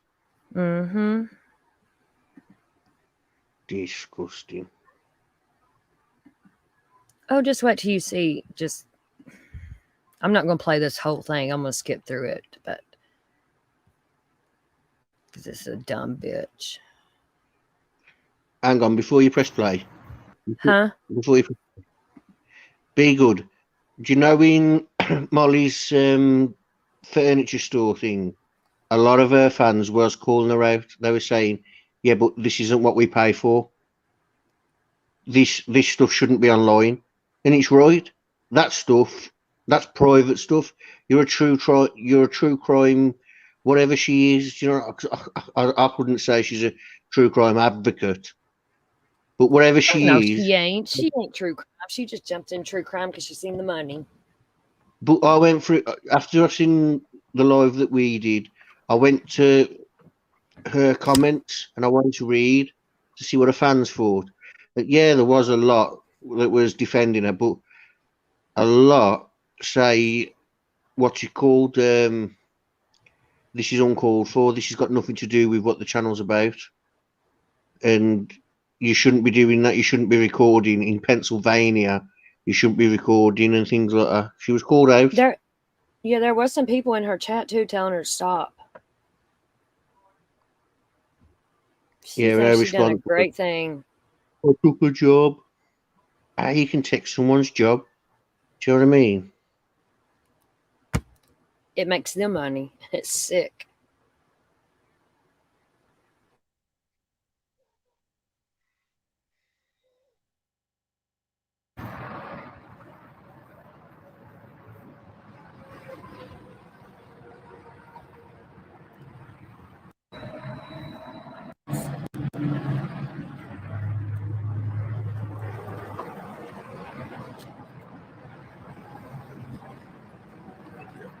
Thank you. Just look at her though. What the fuck, bitch, man? That's babies in there. Sick babies. Sick babies. Oh, good.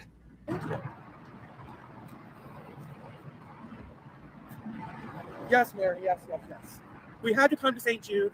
Had to make our way around inside here. But understand, there's ultimate suffering behind these walls. There's suffering, and there's children. There are children battling to live out the rest of to live long lives, right? Children battling to live long lives. And here you are, bitch. Why are you doing this? Clout chasing off sick babies again. And we're going to send them energy today and healing thoughts through their challenges and their families. A lot of family members are away from one another because you have to think some family members have multiple children. Some family members have to split up. Well, you know.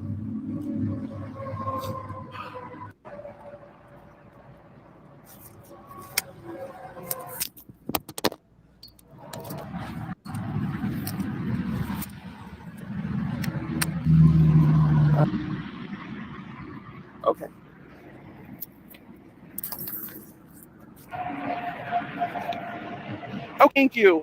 Thank you. Here you go from an old supporter. Thank you. I don't want to go home broke. Please don't let me go home broke. All right, we're doing something. I'm giving you some quality content here today. I know I'm going to take you here.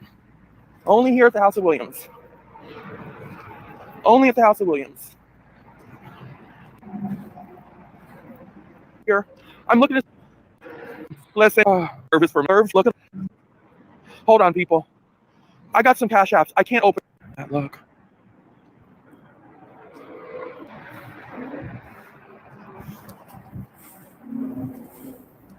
Oh, look.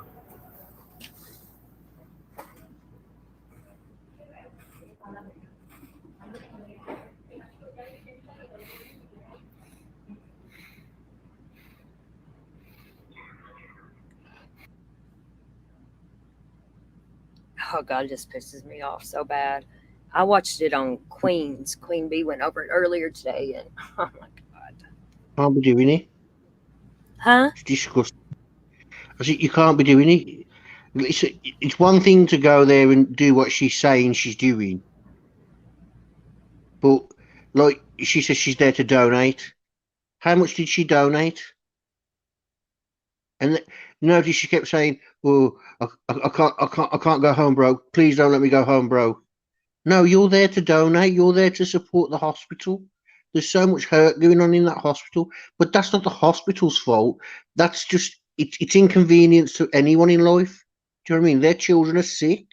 That's what it is. It's not, it's not like people turned up at your house and said, "We're going to take your kid and we're going to experiment on them. This is where it's going to be." Do you know what I mean? And she's like, we're donors, and then she's saying on the stream, what was it she said? Don't let me go home broke. Yeah. Don't let me go Let home me go broke. broke. Don't. Yeah. Watch. It gets worse. Just watch. Hold on. Yeah. It's sickening. And anybody that supports this, don't fucking come around me. Because when you go fucking around children's hospitals like that, yeah. Yeah, be good. It gets worse as it goes.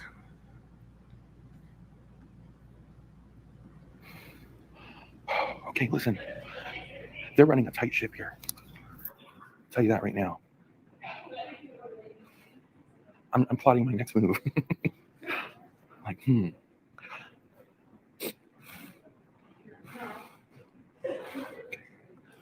Is there a cafeteria? What do I have to do? Okay. Is there a cafeteria? No, I don't. I'm here visiting my mom, who's visiting one of her friend's children. So, I'm visiting. Did you hear what she just said? Fucking crazy, man. Says she's visiting her mom. She's visiting her mom that's visiting her friend's child or whatever. Yeah, and before that, she said, "I'm plotting my next move." Yup. I thought you was there to do good. I thought you was there to donate. They're going on like this is some sort of experimental place where they come, knock your door, and say, "You've got a child. We're checking your child. We're going to go and experiment on them. Here's the location." No, these are sick kids. This burns my ass. I live here in Memphis. She just flew in, so I'd like to. Anyway. No, I don't have a patient here. I was just gonna meet my mom, so she said she'd meet me at the a cafeteria. We'd have some lunch. Do I need to text her? I just need to find out. I've never visited this one of the kids. Do you meet them alone? Visit the patient? Okay. Do you meet during the cafeteria? Yeah, I was just seeing if there's a cafeteria where we could, so that we could meet there. Do you have a credit card? Are you vaccinated? I bet I have. Well, I am vaccinated. Do I have it in my purse? Is the question. Do you have a picture I've been double vaxxed, actually. Do you have a picture of your card on your phone? No, I don't have that. But let me go through my bag and see what I have. Double vaxxed and double snip. It's undercover stuff. Yep. Okay. I don't know if I have shit. it. Girl, I'm trying to get us past though.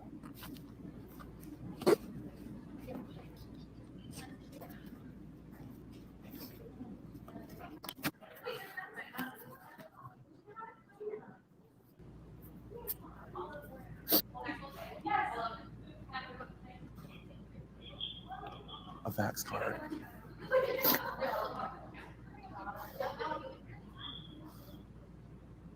Oh. Just my room. Let me just.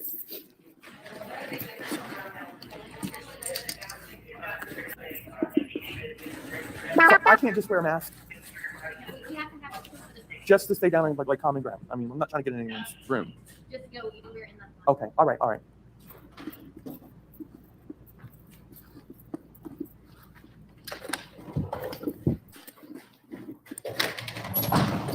Okay. Now, there's always a side door. Mallory, listen, bitch. I donated to this place. I'm going in. Oh, going in. Another entrance. Bitch. Yeah, tell Miss, excuse me. Oh.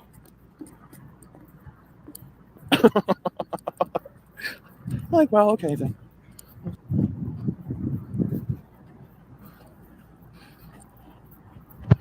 Can someone point out why she's there, please? Do what? What's the point in her being there? Like, she's telling the police, I'm a donor, so donate money, F off.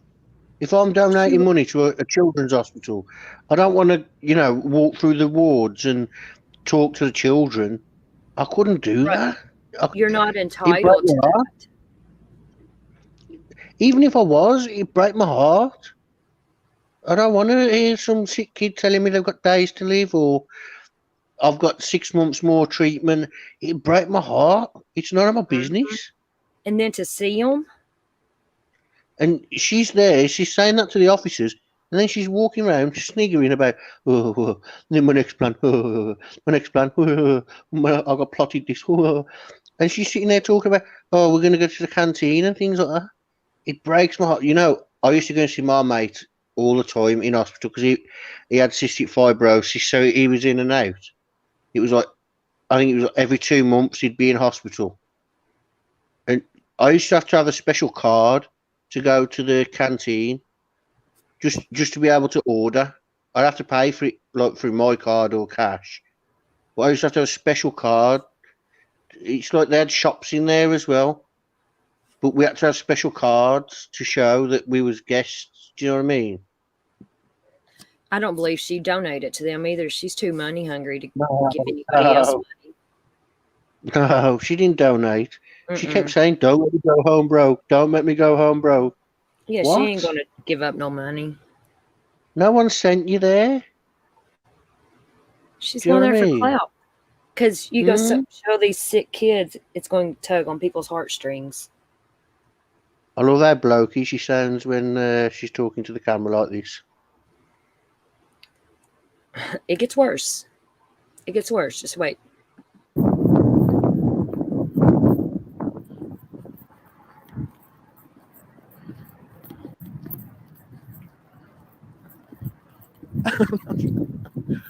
Zen, just shut up and take the ride.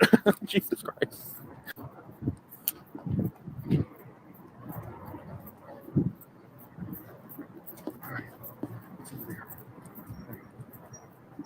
Okay, we got more people right there at that table. She's trying to find another door to sneak in. Oh, shit.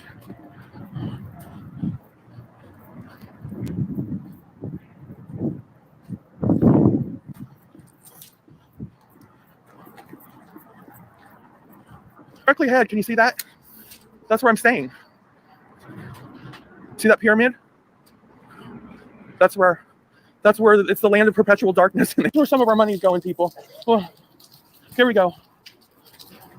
Looks like another wing. There you go. By security. Money's not going there, people. Your money's not going there. No, it's going to help them kids. No, the money that they're donating is going to. Oh yeah, I her don't know. money. Yeah, with her. Yeah. She's there. Look, this is where our money's going. This is where our money. If you were a donor, you wouldn't be doing the things that she's doing. Okay, fair She's enough. the This. second. Fair enough. I could probably agree with this. filming. Oh, look at this. This is where it's going to be.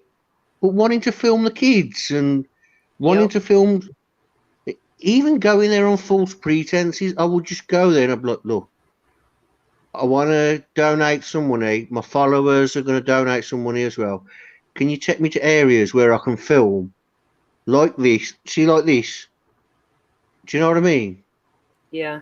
And have a hospital representative speak on behalf of where the donations are going. She was trying to scam. She was going Yeah, to get her the people to donate money to these kids and keep it. Oh, my simps here. Hello. Tammy Yayo. Yeah. Look, I'm not looking Yeah. at chat. It's absolutely disgusting. And listen, this would not happen in the UK. It wouldn't happen. Do you know, like if someone put up a cash app and said, I'm going to donate to this, they'd say, no, do it through, what's it called? GoFundMe. And link the charity to it. So it goes directly to the charity. Oh, UK hey, don't- Red Door woman, Brooke. Hello. She's been here a while, about 10, 15 minutes, 20 minutes maybe. I wasn't looking at chat. I'm standing here on the other side, so I I don't know, have to you're mute busy. and I You're can busy. pause, you know. I'm sorry. Go on. No, Play you're video. All right, so there's that. Oh.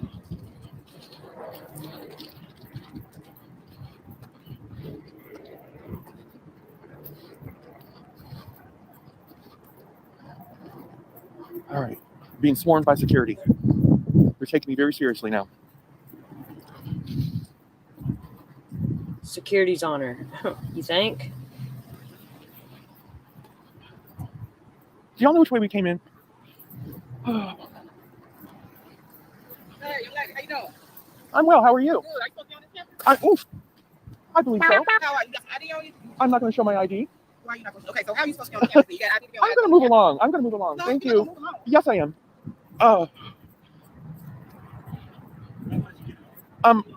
I walked here. I drove here. Is there a problem? Yeah, this is private property. Okay. Right, so you're not allowed. You're not allowed to come on campus. Well, now that I've got your message, I don't think you need to flank me anymore. Say it again, man. I don't think you need to flank me anymore. I've heard you loud and clear. You're flanking me right now. You're flanking me. No, we're not liking you right now. You got ID on? Well, what would you call this? Pause it a second. I need to. I feel like I'm. Red Door. I don't work in healthcare. It don't take a rocket scientist to know. You can't do that. What she's doing is she's exploiting users, followers, whatever they call themselves. Maybe they call themselves chicks with dicks. I don't know. But listen, you do not. Did you just say chicks with dicks? Oh my God. Well, that'd be an excellent member's name for her members. But listen, yeah, I completely respect you for your field of work, and I completely respect your comment that you just put. But you don't need to be a healthcare worker to know that you can't go into a children's hospital and film. What if she had been exposed to COVID? It's not. Listen, Cotton, it's not that. But you get what I'm saying, though. No, I know it's not that, but there's so many things to this. Okay, yeah, okay. Yeah, I get you. If she had COVID and she goes in here and comes in contact with these kids, yeah, and they have weak immune systems as it is. Yeah. Well, she's saying in parts of the clip, she's there to expose something. And then in other parts of the clip, it's this part of the building that them having refurb. I'm sure if she went to them and said, I want to donate a load of money, my followers want to help, can you take me to areas where you're having rebuilt or you need refurbishing, and we'll help you. I'm sure they would have took her to them locations and let her film them locations. She probably could have just sat there in that lobby and done it if she had been done the right thing. With one of the workers. Do you know, with one of the workers? Do you know what I mean? Yeah. What she can sit there and she can argue till she's, you know what I mean, blue in the face with me. There's no way. Look, listen, You're crossing line. When it comes to children, no. Don't even play it. It's even, you know what, even with hospitals, I used to go and see my mate. He used to go in, I think it was every 2 months. And you know, when he used to go in, he'd be pale as a ghost. He'd be weak as hell.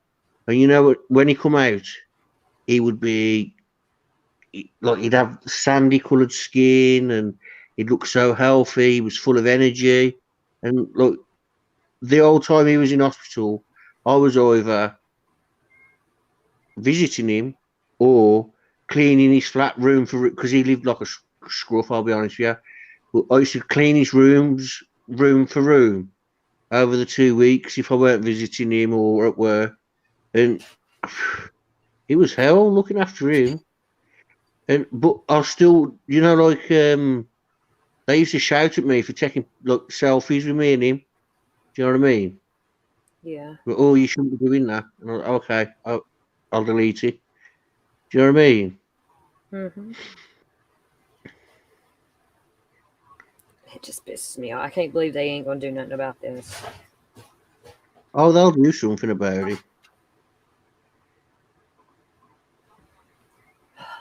The thing is, she's uploaded this, hasn't she? Yeah, this is from her channel that I'm playing it right now. Yeah. So hopefully someone passes it on to the security. Wink, wink, Oh, I'm nudge, sure they nudge. will. A lot of people's pissed over this. Yeah. As soon as that gets back to security, that then gets passed on to, because the reason that like the tragedy pimps get away with it for so long is because nothing's passed on to LE. They just report it to YouTube, and then YouTube look through their terms of service and guidance, and if it doesn't clash with that, they won't remove it. You got to go all in. But it's vulgar. Vulgar.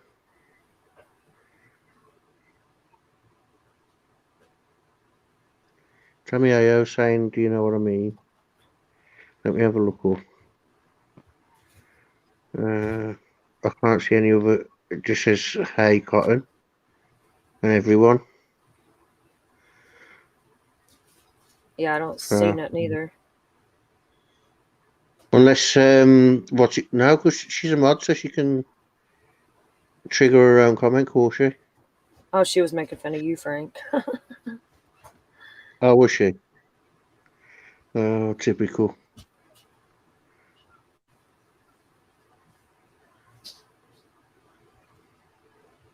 Oh, Sonia's working hard, look. Oh. I love Sonia. She's my little Ruru. I'll turn her into a burger and eat her. All right, let's watch this. I'm being profiled. I'm not being profiled. Well, what would you? Did you just call me? Excuse me, Sir, ma'am, whichever one it is. Yes, ma'am. Okay, Do you have what's ID? your name? I don't know who you are. ID? I have no ID on you. Do you have ID? Man. Hey, man. Do you have ID on you? Are you an officer of the law? Yes, I am officer of the law. Do you have ID? Do you have ID on you? Listen. Do you have ID on you? I don't know. Do you have ID? Do you have ID on you? Yes or no? Are you supposed to be on this campus? I need to know who I'm speaking Do you with. You are speaking with MPD, Memphis Police Department. Okay. My name is Officer Taylor. Do you have an ID on You're you? supposed to be on this campus. Are you all seeing what's happening here? I hope they are. I hope they Okay. are. Do you have ID Because on you? I've caused no problems here. I'm Okay, literally that's walking. This private property. This ain't you. Okay. So would you like me? No one has asked if you'd like me to leave. Yeah, well, let's leave. Let's walk down here to this gate right here. Let me walk you down to But the gate. I'm in a Let me walk you down to this gate right here. I have a vehicle in a parking garage. Let me walk you down to the gate. We'll get your vehicle. Let me walk you down to the gate. Okay. Okay, Cole. I ain't gonna keep going back and forth with you on this. I don't care who you talking to. You can talk to the president. You know, do me a favor. Walk up, because I like to walk fast. Just walk up. I don't know what you mean by that comment. This time. Time in the city. I just can't. It's not the same thing. How did you get in this vehicle? What vehicle did you? What area did you drive? I drove through the main entrance. I parked in the parking garage. I came through to the main entrance right over there. Step over on the side. Step over here on the sidewalk. I can imagine what the problem is here. Do you have an ID on you? Do you have an ID on you? Sure. You mind if I see your ID? Sure. Are you a patient parent, man? I am not a patient parent. So I'm a visitor of the property. No, you're not a visitor of the property. Man. We don't have visitors unless it's pre-registered. Okay. So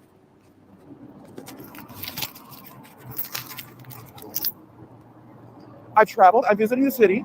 I wanted to visit St. Jude. I'm a donor, and the people that I'm with are donors. Yes. What vehicle? And when I ask you, I'm gonna give you opportunity. I have Listen to me first. Okay? rental vehicle. Listen to me first. I ask you a question. Either tell the truth or don't even say nothing. I ask you a question. Did you drive a vehicle on this campus? I did. The color, year, make, model of your vehicle. And which? This gate? Was it a gate around there? Coordinates. No. Which direction? Which street did you come in off of? To come in the gate? I'm not sure if it was this one or if there's another. Let me ask you a question. Now, are you lying? I'm not from this area. No. I'm not asking you what's in this area. Yeah. I'm asking, are you lying? Did you actually drive a car on this campus? Yes or no? Yes.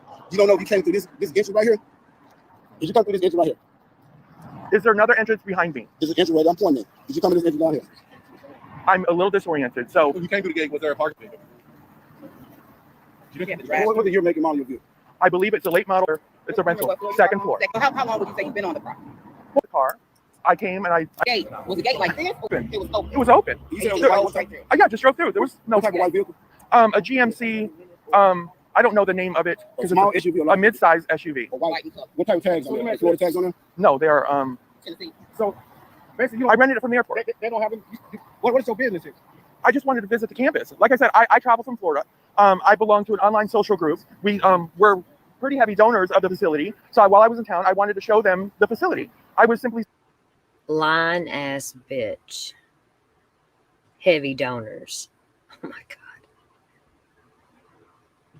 Sitting here videoing and talking to them. I went inside. I came back outside, and I was just walking, and I was on the way back to my vehicle when I was approached by all of you, and that was that. And now here we are. You know what we talking about? Very floss. She did call House of Williams, sir, because she said, "I don't know what you are. You wouldn't give me your ID." Excuse me? You know why you was approached by it, right? No, nobody's ever told me. Other than it was private property. Okay, do you know what property this is? You know the name of the property? St. Jude Children's Research Hospital. Red door, that's exactly what I said. This is another St. Jude scam, just like Diane. She tried. She tried to scam. Do you have any family members that's a patient at this hospital? No. Yes or no? No. Okay. So there's no reason for you to be on this private property that you recognize as St. Jude's, right? Correct. So listen to me. Yes. So listen to me. So that means that you come on a private property that you recognize as St. Jude's, and you wonder why St. Jude's security is approaching you. We don't know who you are. We don't know what you're going to do. Our number one job, no matter what it takes, is to protect these kids and the family members and other employees at this facility. It's the number one job, okay then? So what we need for you not to do is bullshit. Because if I came in your house, would you not want to know who the hell I am? Which your house is your private property, right? Are you going to give me an opportunity to respond? When I get done talking. When I get done talking. Okay. I can appreciate everything you said. So once you park in this garage, you walk where? Did you either get a chance to go in the building? No. Okay, so you just walked around the campus, right? Yeah, I was looking at some of the statues. I was looking at the writing on the buildings and admiring some of the plaques. And But did somebody stop you and ask you, did you need some help? Or no. Because you were approached by security and you kind of combated with them. I didn't feel combative at all. You were. Did you give them your information? Did you tell them why you were on the campus? I just wanted to get to my vehicle at that time. I mean, I had all these people flocking up against me, which I didn't, no one was really identifying themselves. I certainly didn't seem like I was posing a threat to anyone. You never identified yourself. Excuse me? You never identified yourself. Jeez, okay. I cannot believe she did not get arrested. It blows my mind.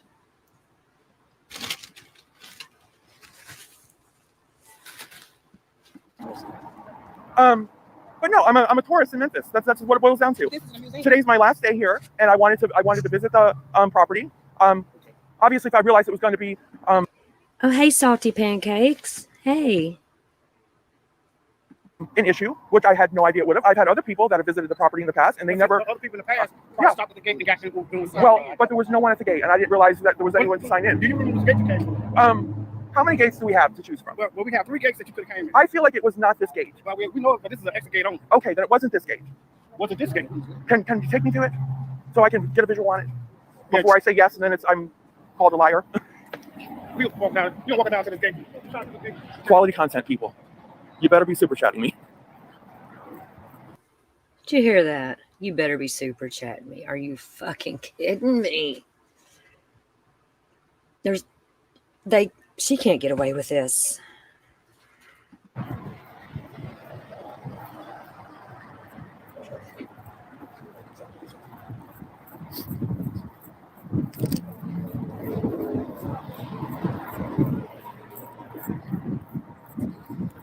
This is where I came in. Because I made a right off of that road and it said making your next right. I made a right. There was nothing was down or up. I just drove right on through. There was no one stopped me. No and I just went in and I found a place to park in the parking garage. I came through this gate. And I'm sure you would find me on video. If there's video, when you drive up, you're probably going to have to veer to the right because that's the way I was walking from. And then it kind of goes, yes, it's to the back of this.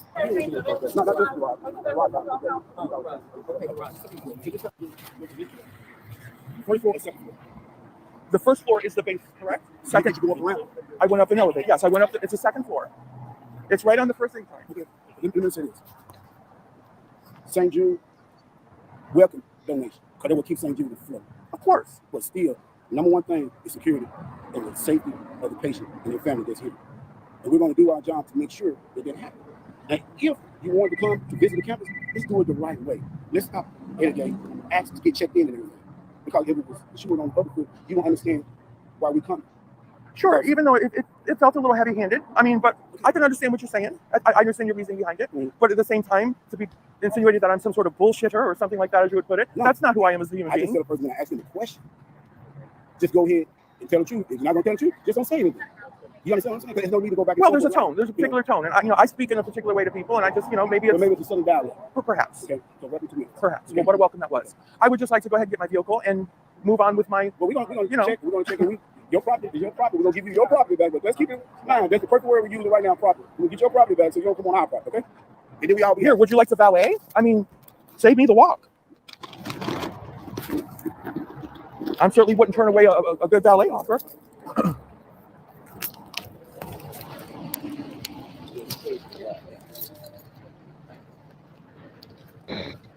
Did you take any photos? Video. I'm live streaming. I'm live streaming. Thank you, CR. Thank you. Yeah.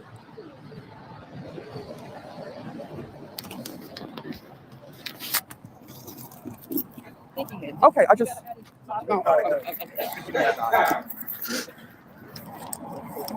whoever that was, I don't think you should ever approach anyone, no matter the dialect, sir, ma'am, whatever. That's kind of rude. If you're not sure, just perhaps ask. That was quite insulting. And completely unnecessary. Clearly, I have a female driver's license. She is a straight fucking narcissist. Just trying to gaslight the fuck out of them. Wow. She done this just for comfort. She was wanting to get arrested. Guarantee it. Just like Molly's little stunt they just pulled.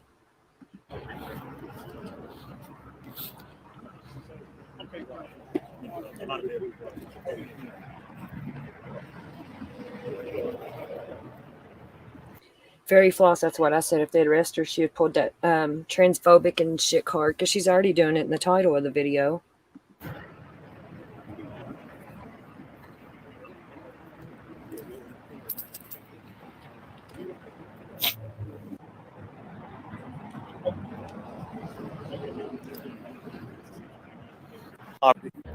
If you're going to valet my vehicle.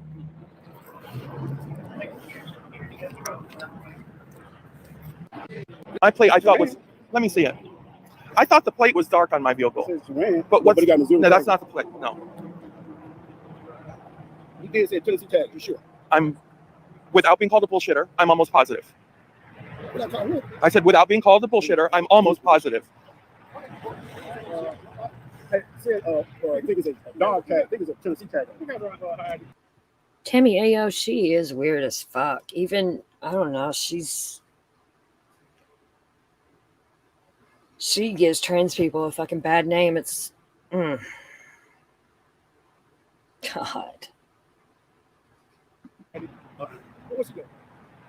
She said she don't think it isn't a GM terrain, but said she looked like a dog tag. She thought it was a Tennessee tag. But okay,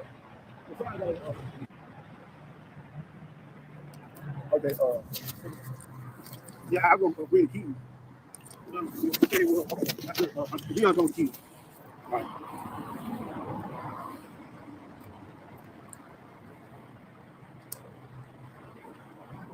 I guess this is what happens when you don't have a COVID card.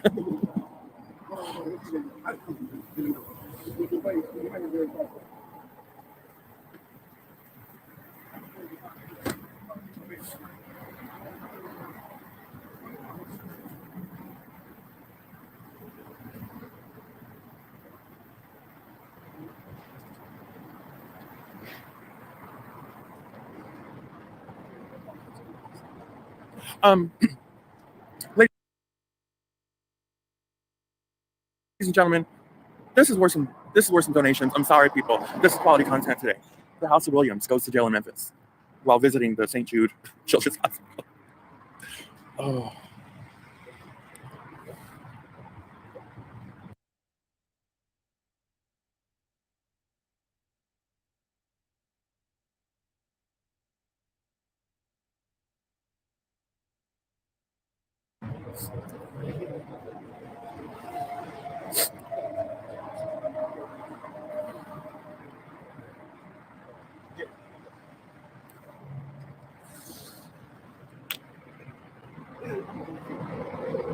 Thank you for the $5. Thank you. As Molly says, never stop filming.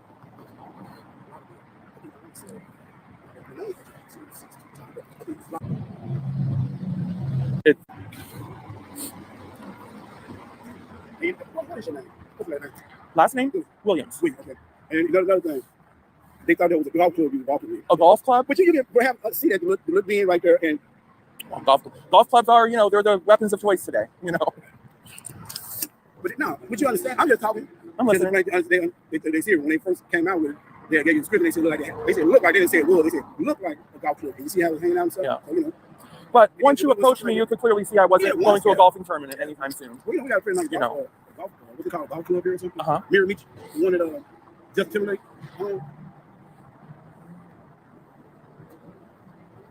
Golf club, tripod.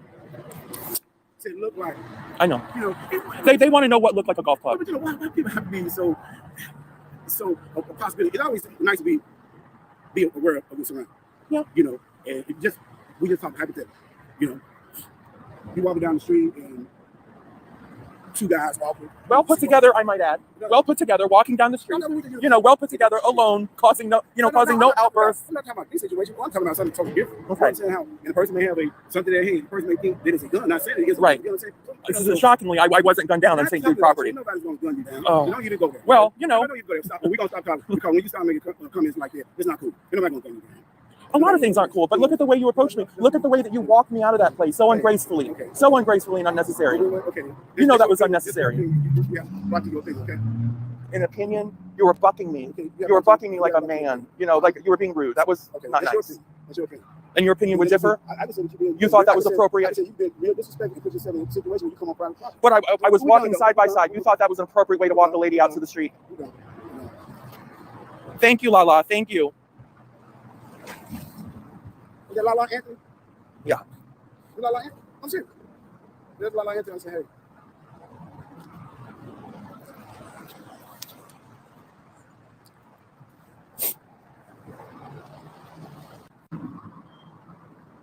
Mel.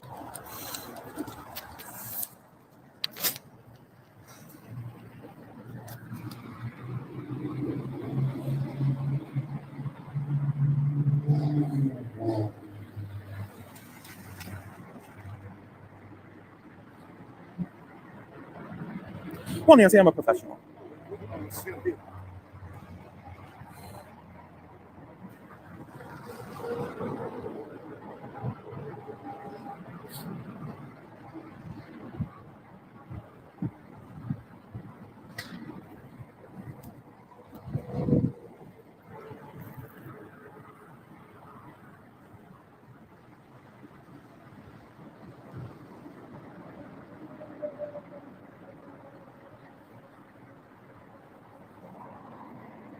So apparently when I come through here, someone was taking a nap.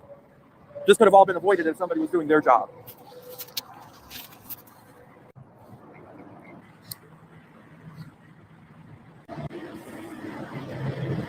They've been taking my picture. I posed I posed earlier for them. I gave them my best side.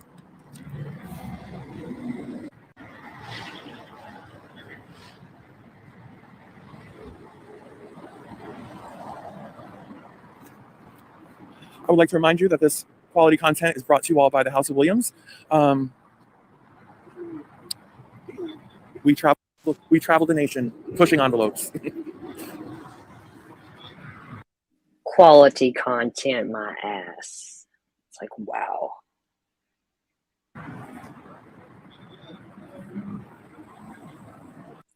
No, Tammy Ayo. This is in Memphis, Tennessee. She lives in Florida.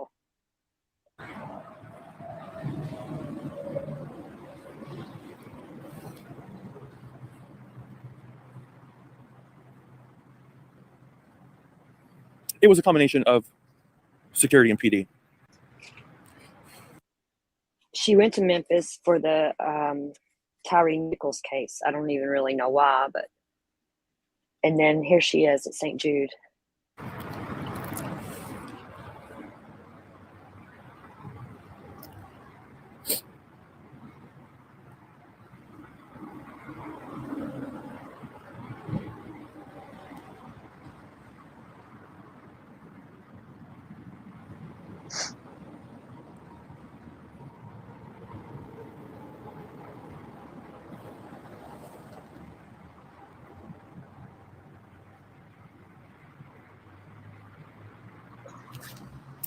I don't know if anybody has sent any cash apps recently, but if you haven't, I missed it. Thank you so much. Just let me know if you send any cash apps my way.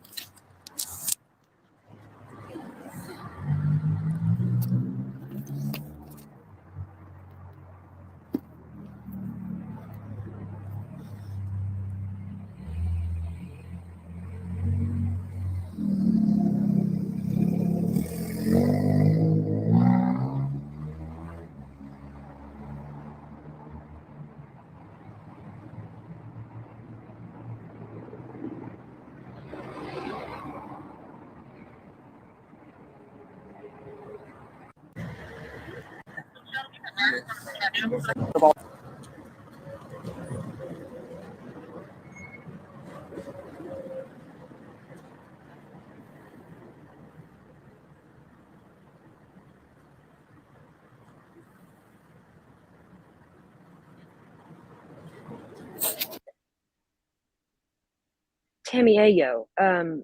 Yesterday when she was out there doing the Tyree Nichols stuff, she had on a shirt that said like 2% or 3% Black matters too or something, or yeah, it was sick. She's claiming she's like 2 or 3% Black now.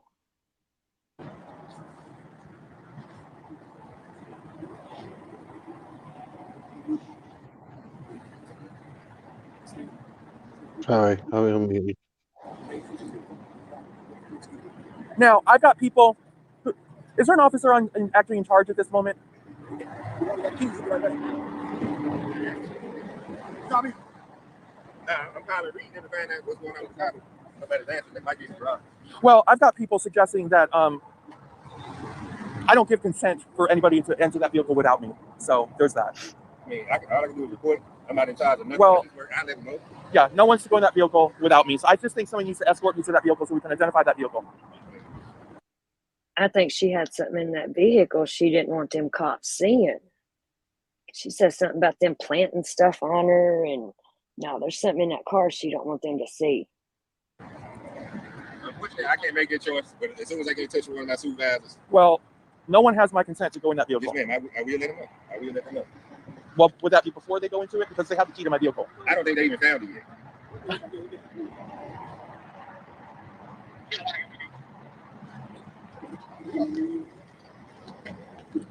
Hey.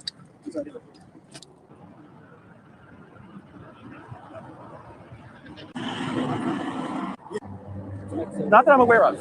I thought it had Tennessee tags. Do you know what color the tags were? I thought they were blue. Are blue tags Tennessee? Some of them. Huh?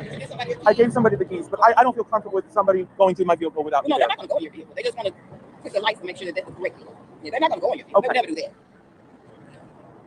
Damn, I guess they found it. They're going to come here and get you. Take you to the if I'm not mistaken. You just told me to tell you here. But I could have walked them there. Well, actually, you're not supposed to be on cameras. That's what the Well, problem. how do we get the vehicle? He's going to take you back to the vehicle. He's going to escort you. Well, that's what I said. I could have just escorted him originally. He on it too. He just said he ain't around. I have no idea. Tammy Ayo, I can't believe she didn't fucking get arrested. Especially calling the fucking cop an idiot and stuff. Yeah, I can't believe she didn't fucking get arrested.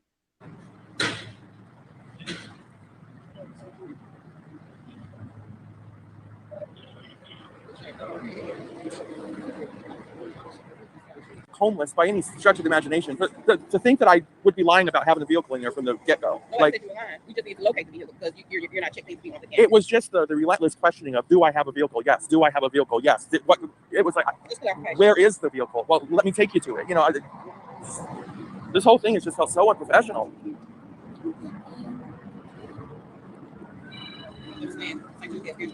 I can understand saying St. Jude, but there's still a way to handle human beings. You know, I'm not some vagrant on the side of the road. But you could have been in a Versace dress and Louis Vuitton heels, and we're still going to question you, and we're still going to ask for ID and ask what your purpose is on this campus.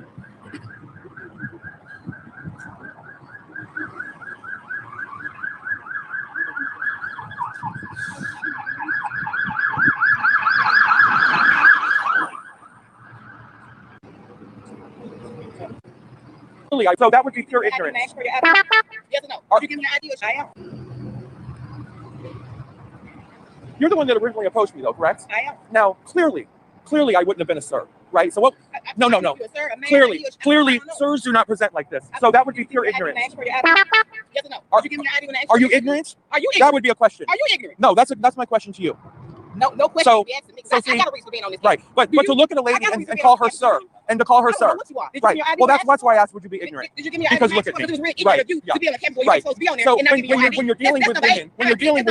when you're dealing with women, yes, exactly. Oh, yeah. Did you see my identification here? Right? Did you see my ID? Yeah. Don't run up on me now. Yeah. Run up. I'm gonna take you to your car. Thank you. Who's got my ID? Where we going? That's where we going to the ID. What's your badge number? See, I'm a professional in the community. 007. Yeah. What's your badge number and your name? What's your name, 007? Yeah, you want to keep that, trust me, you want to keep that hidden from me, darling. So you don't quite know, but you will. You will know. You will know. Yeah. Who's got my driver's license? The supervisor have the keys. Unseen by the vehicle. They just requested in the rabbit.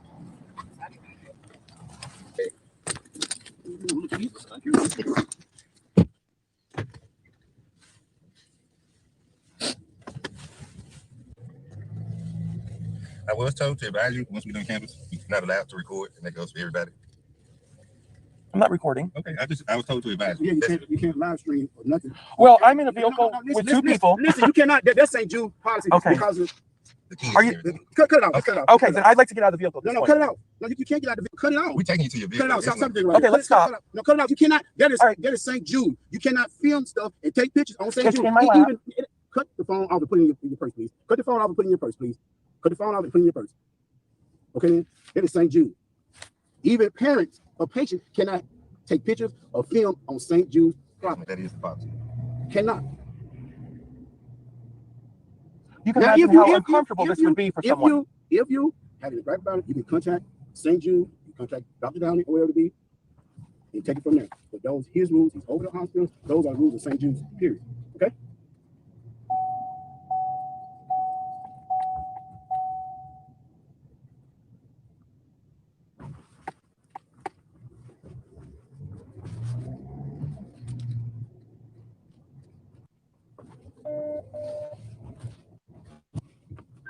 I'm coming into the one right now as we speak.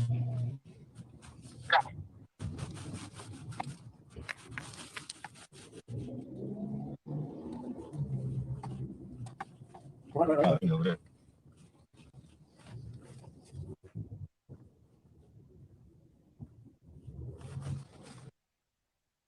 Tammy Ayo, she treated that woman like shit. That was.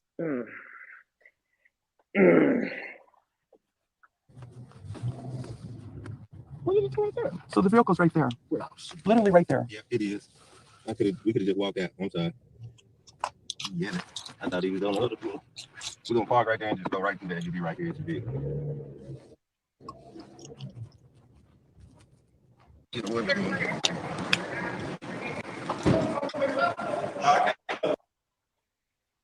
Yes, Savannah. They told her to quit filming, and she says she wasn't.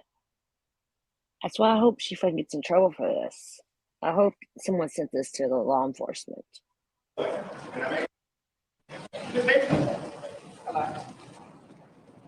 Ms. Davis, correct? Miss Williams. Oh, Ms. Williams.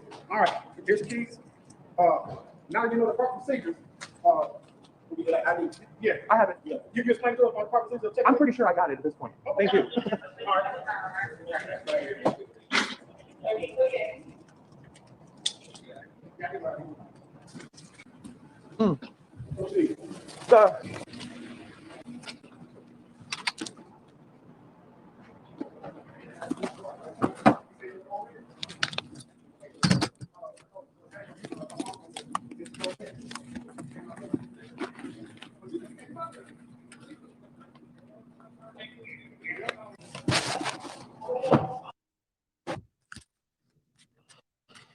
If they honestly thought I was ever going to turn this fucking camera off. All right, hold on.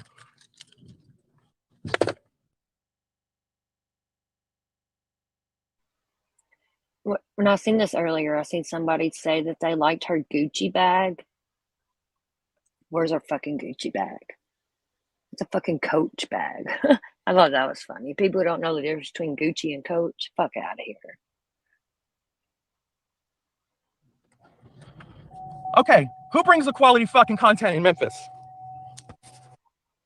Holy shit. Holy shit.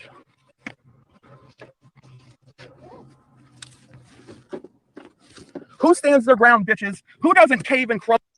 Hey, Red Door Woman, is there anything you can do to get this video into the right hands?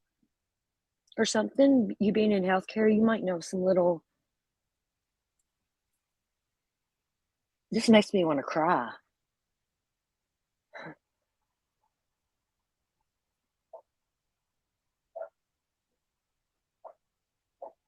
She could go back and do anything, Tammy, it's correct. I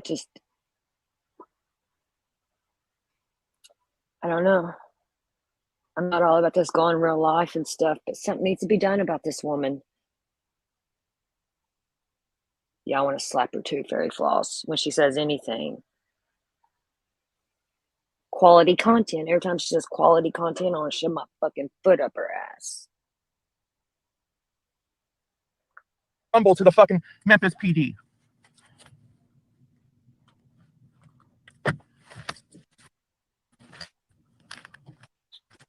Look right at fucking Memphis fucking cup's eyes and call her fucking ignorant. Who? Who will do that? Oh. See, these people just, you all don't know how I roll. People don't know how I fucking move and groove in the world. Oh, I'll keep it cool, bitch. I'll keep it cool. I'll keep it cool. But you will be called fucking ignorant. You're still gonna get your shit called out. Make no fucking mistake about it.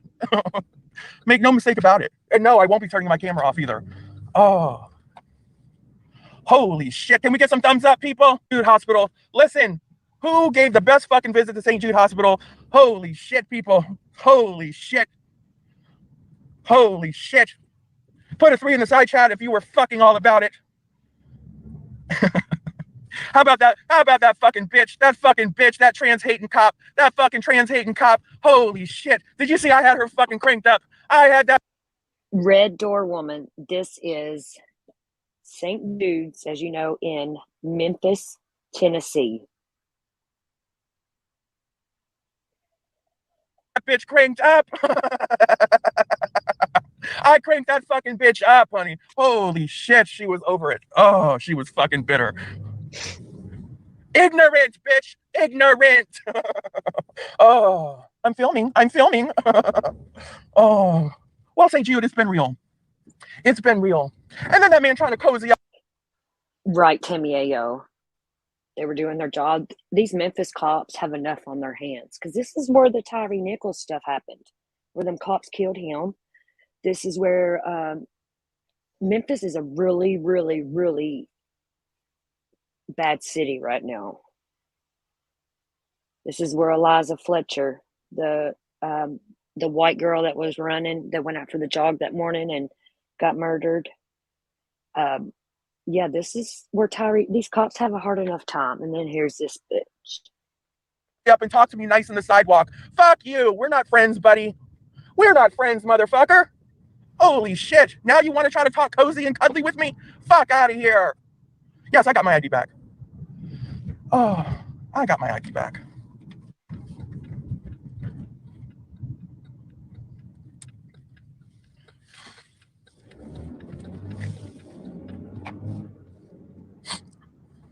Then that fucking bitter bitch, that fucking bitter bitch has no clue. That fucking little bitch.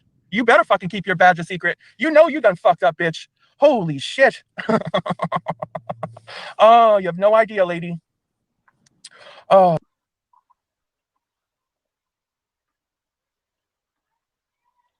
Okay, that's all that. Thank you, Red Door Woman.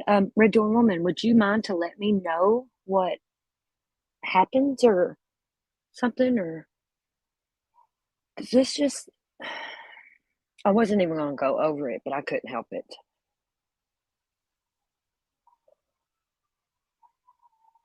Be good, I believe so. She was hoping that she would be able to get some of them sick kids on camera. Then that would tug at her audience's heartstrings, seeing them sick kids. Then in return, her subs are going to send her money to donate to this hospital. And they think they are donating to this hospital, but guess what? They wasn't.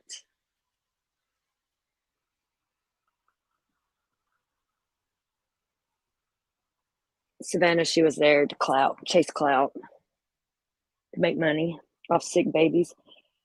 Thank you so much, Red Door Woman. I really appreciate that. This ain't right. This ain't right. That's sick babies. Imagine if she had got in that hospital.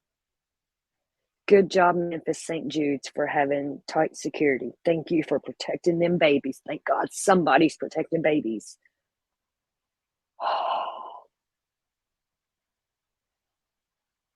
It's just crazy.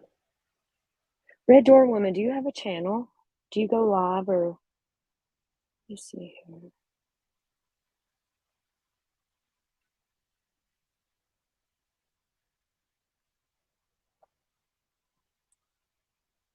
She can't understand normal thinking, Savannah. She's. Tammy Ayo, I'm going to admit I'm sub to her, but I just hate watch her. Ever since she struck me and made me lose my channel the second time, I got my channel back, obviously, but I'm sub to her. But I hate watch. No shame in my game. She's kind of like I don't know. I like Natasha Cooper better, not like this thing. I don't care for Natasha, but I give her credit now. She's doing a good job with her true crime. If she would just fucking stick to it. Hey, Lycan. How are you? Oh, okay. So she's in Lycan's community. Okay. Yeah, NC. Be good. Do you agree though? You like Natasha better than hearing this thing? I'd rather listen to Natasha all day than listen to this bitch.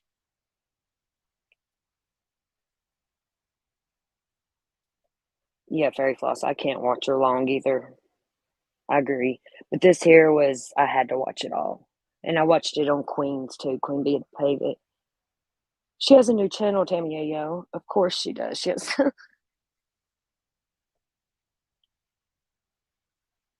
She's doing good with her true crime. I give her that. I do give her that. Natasha could be really successful on here if she would just fucking quit scamming. Because she is funny as fuck sometimes. She's got good one-liners.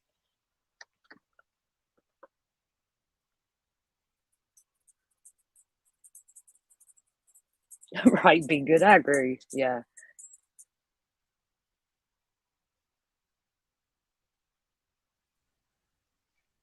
Sorry about that. I don't even know what to say. I had a phone call and it scrambled everything. Oh, you're fine. I'm getting ready to get off here. Anyway, we'll be on here almost 4 hours down. Going to Kentucky. Fried chicken. Hold on, let me see what Red Door Woman's saying here. Oh my God. Bless you, Red Door Woman, working your butt off like that. Oh, you're a good friend. But thank you for that. For trying to take care of this, or it fucks me up. But y'all, I'm gonna get off here. and I don't know. Go stroll the YouTube streets, I guess, and then go to bed. Timmy, Hang there you on, go. one Yeah. second. I didn't fall asleep. Listen, I even messaged Cotton straight away. I had a phone call. It was my KFC. I had some Kentucky delivered. But yeah, huh?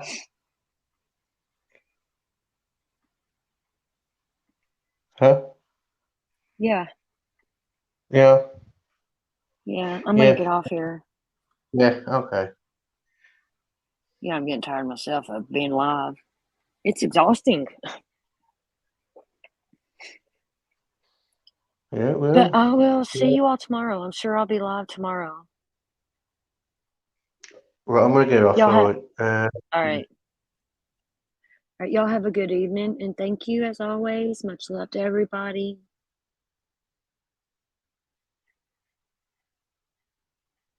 You too, Red Door. And it was a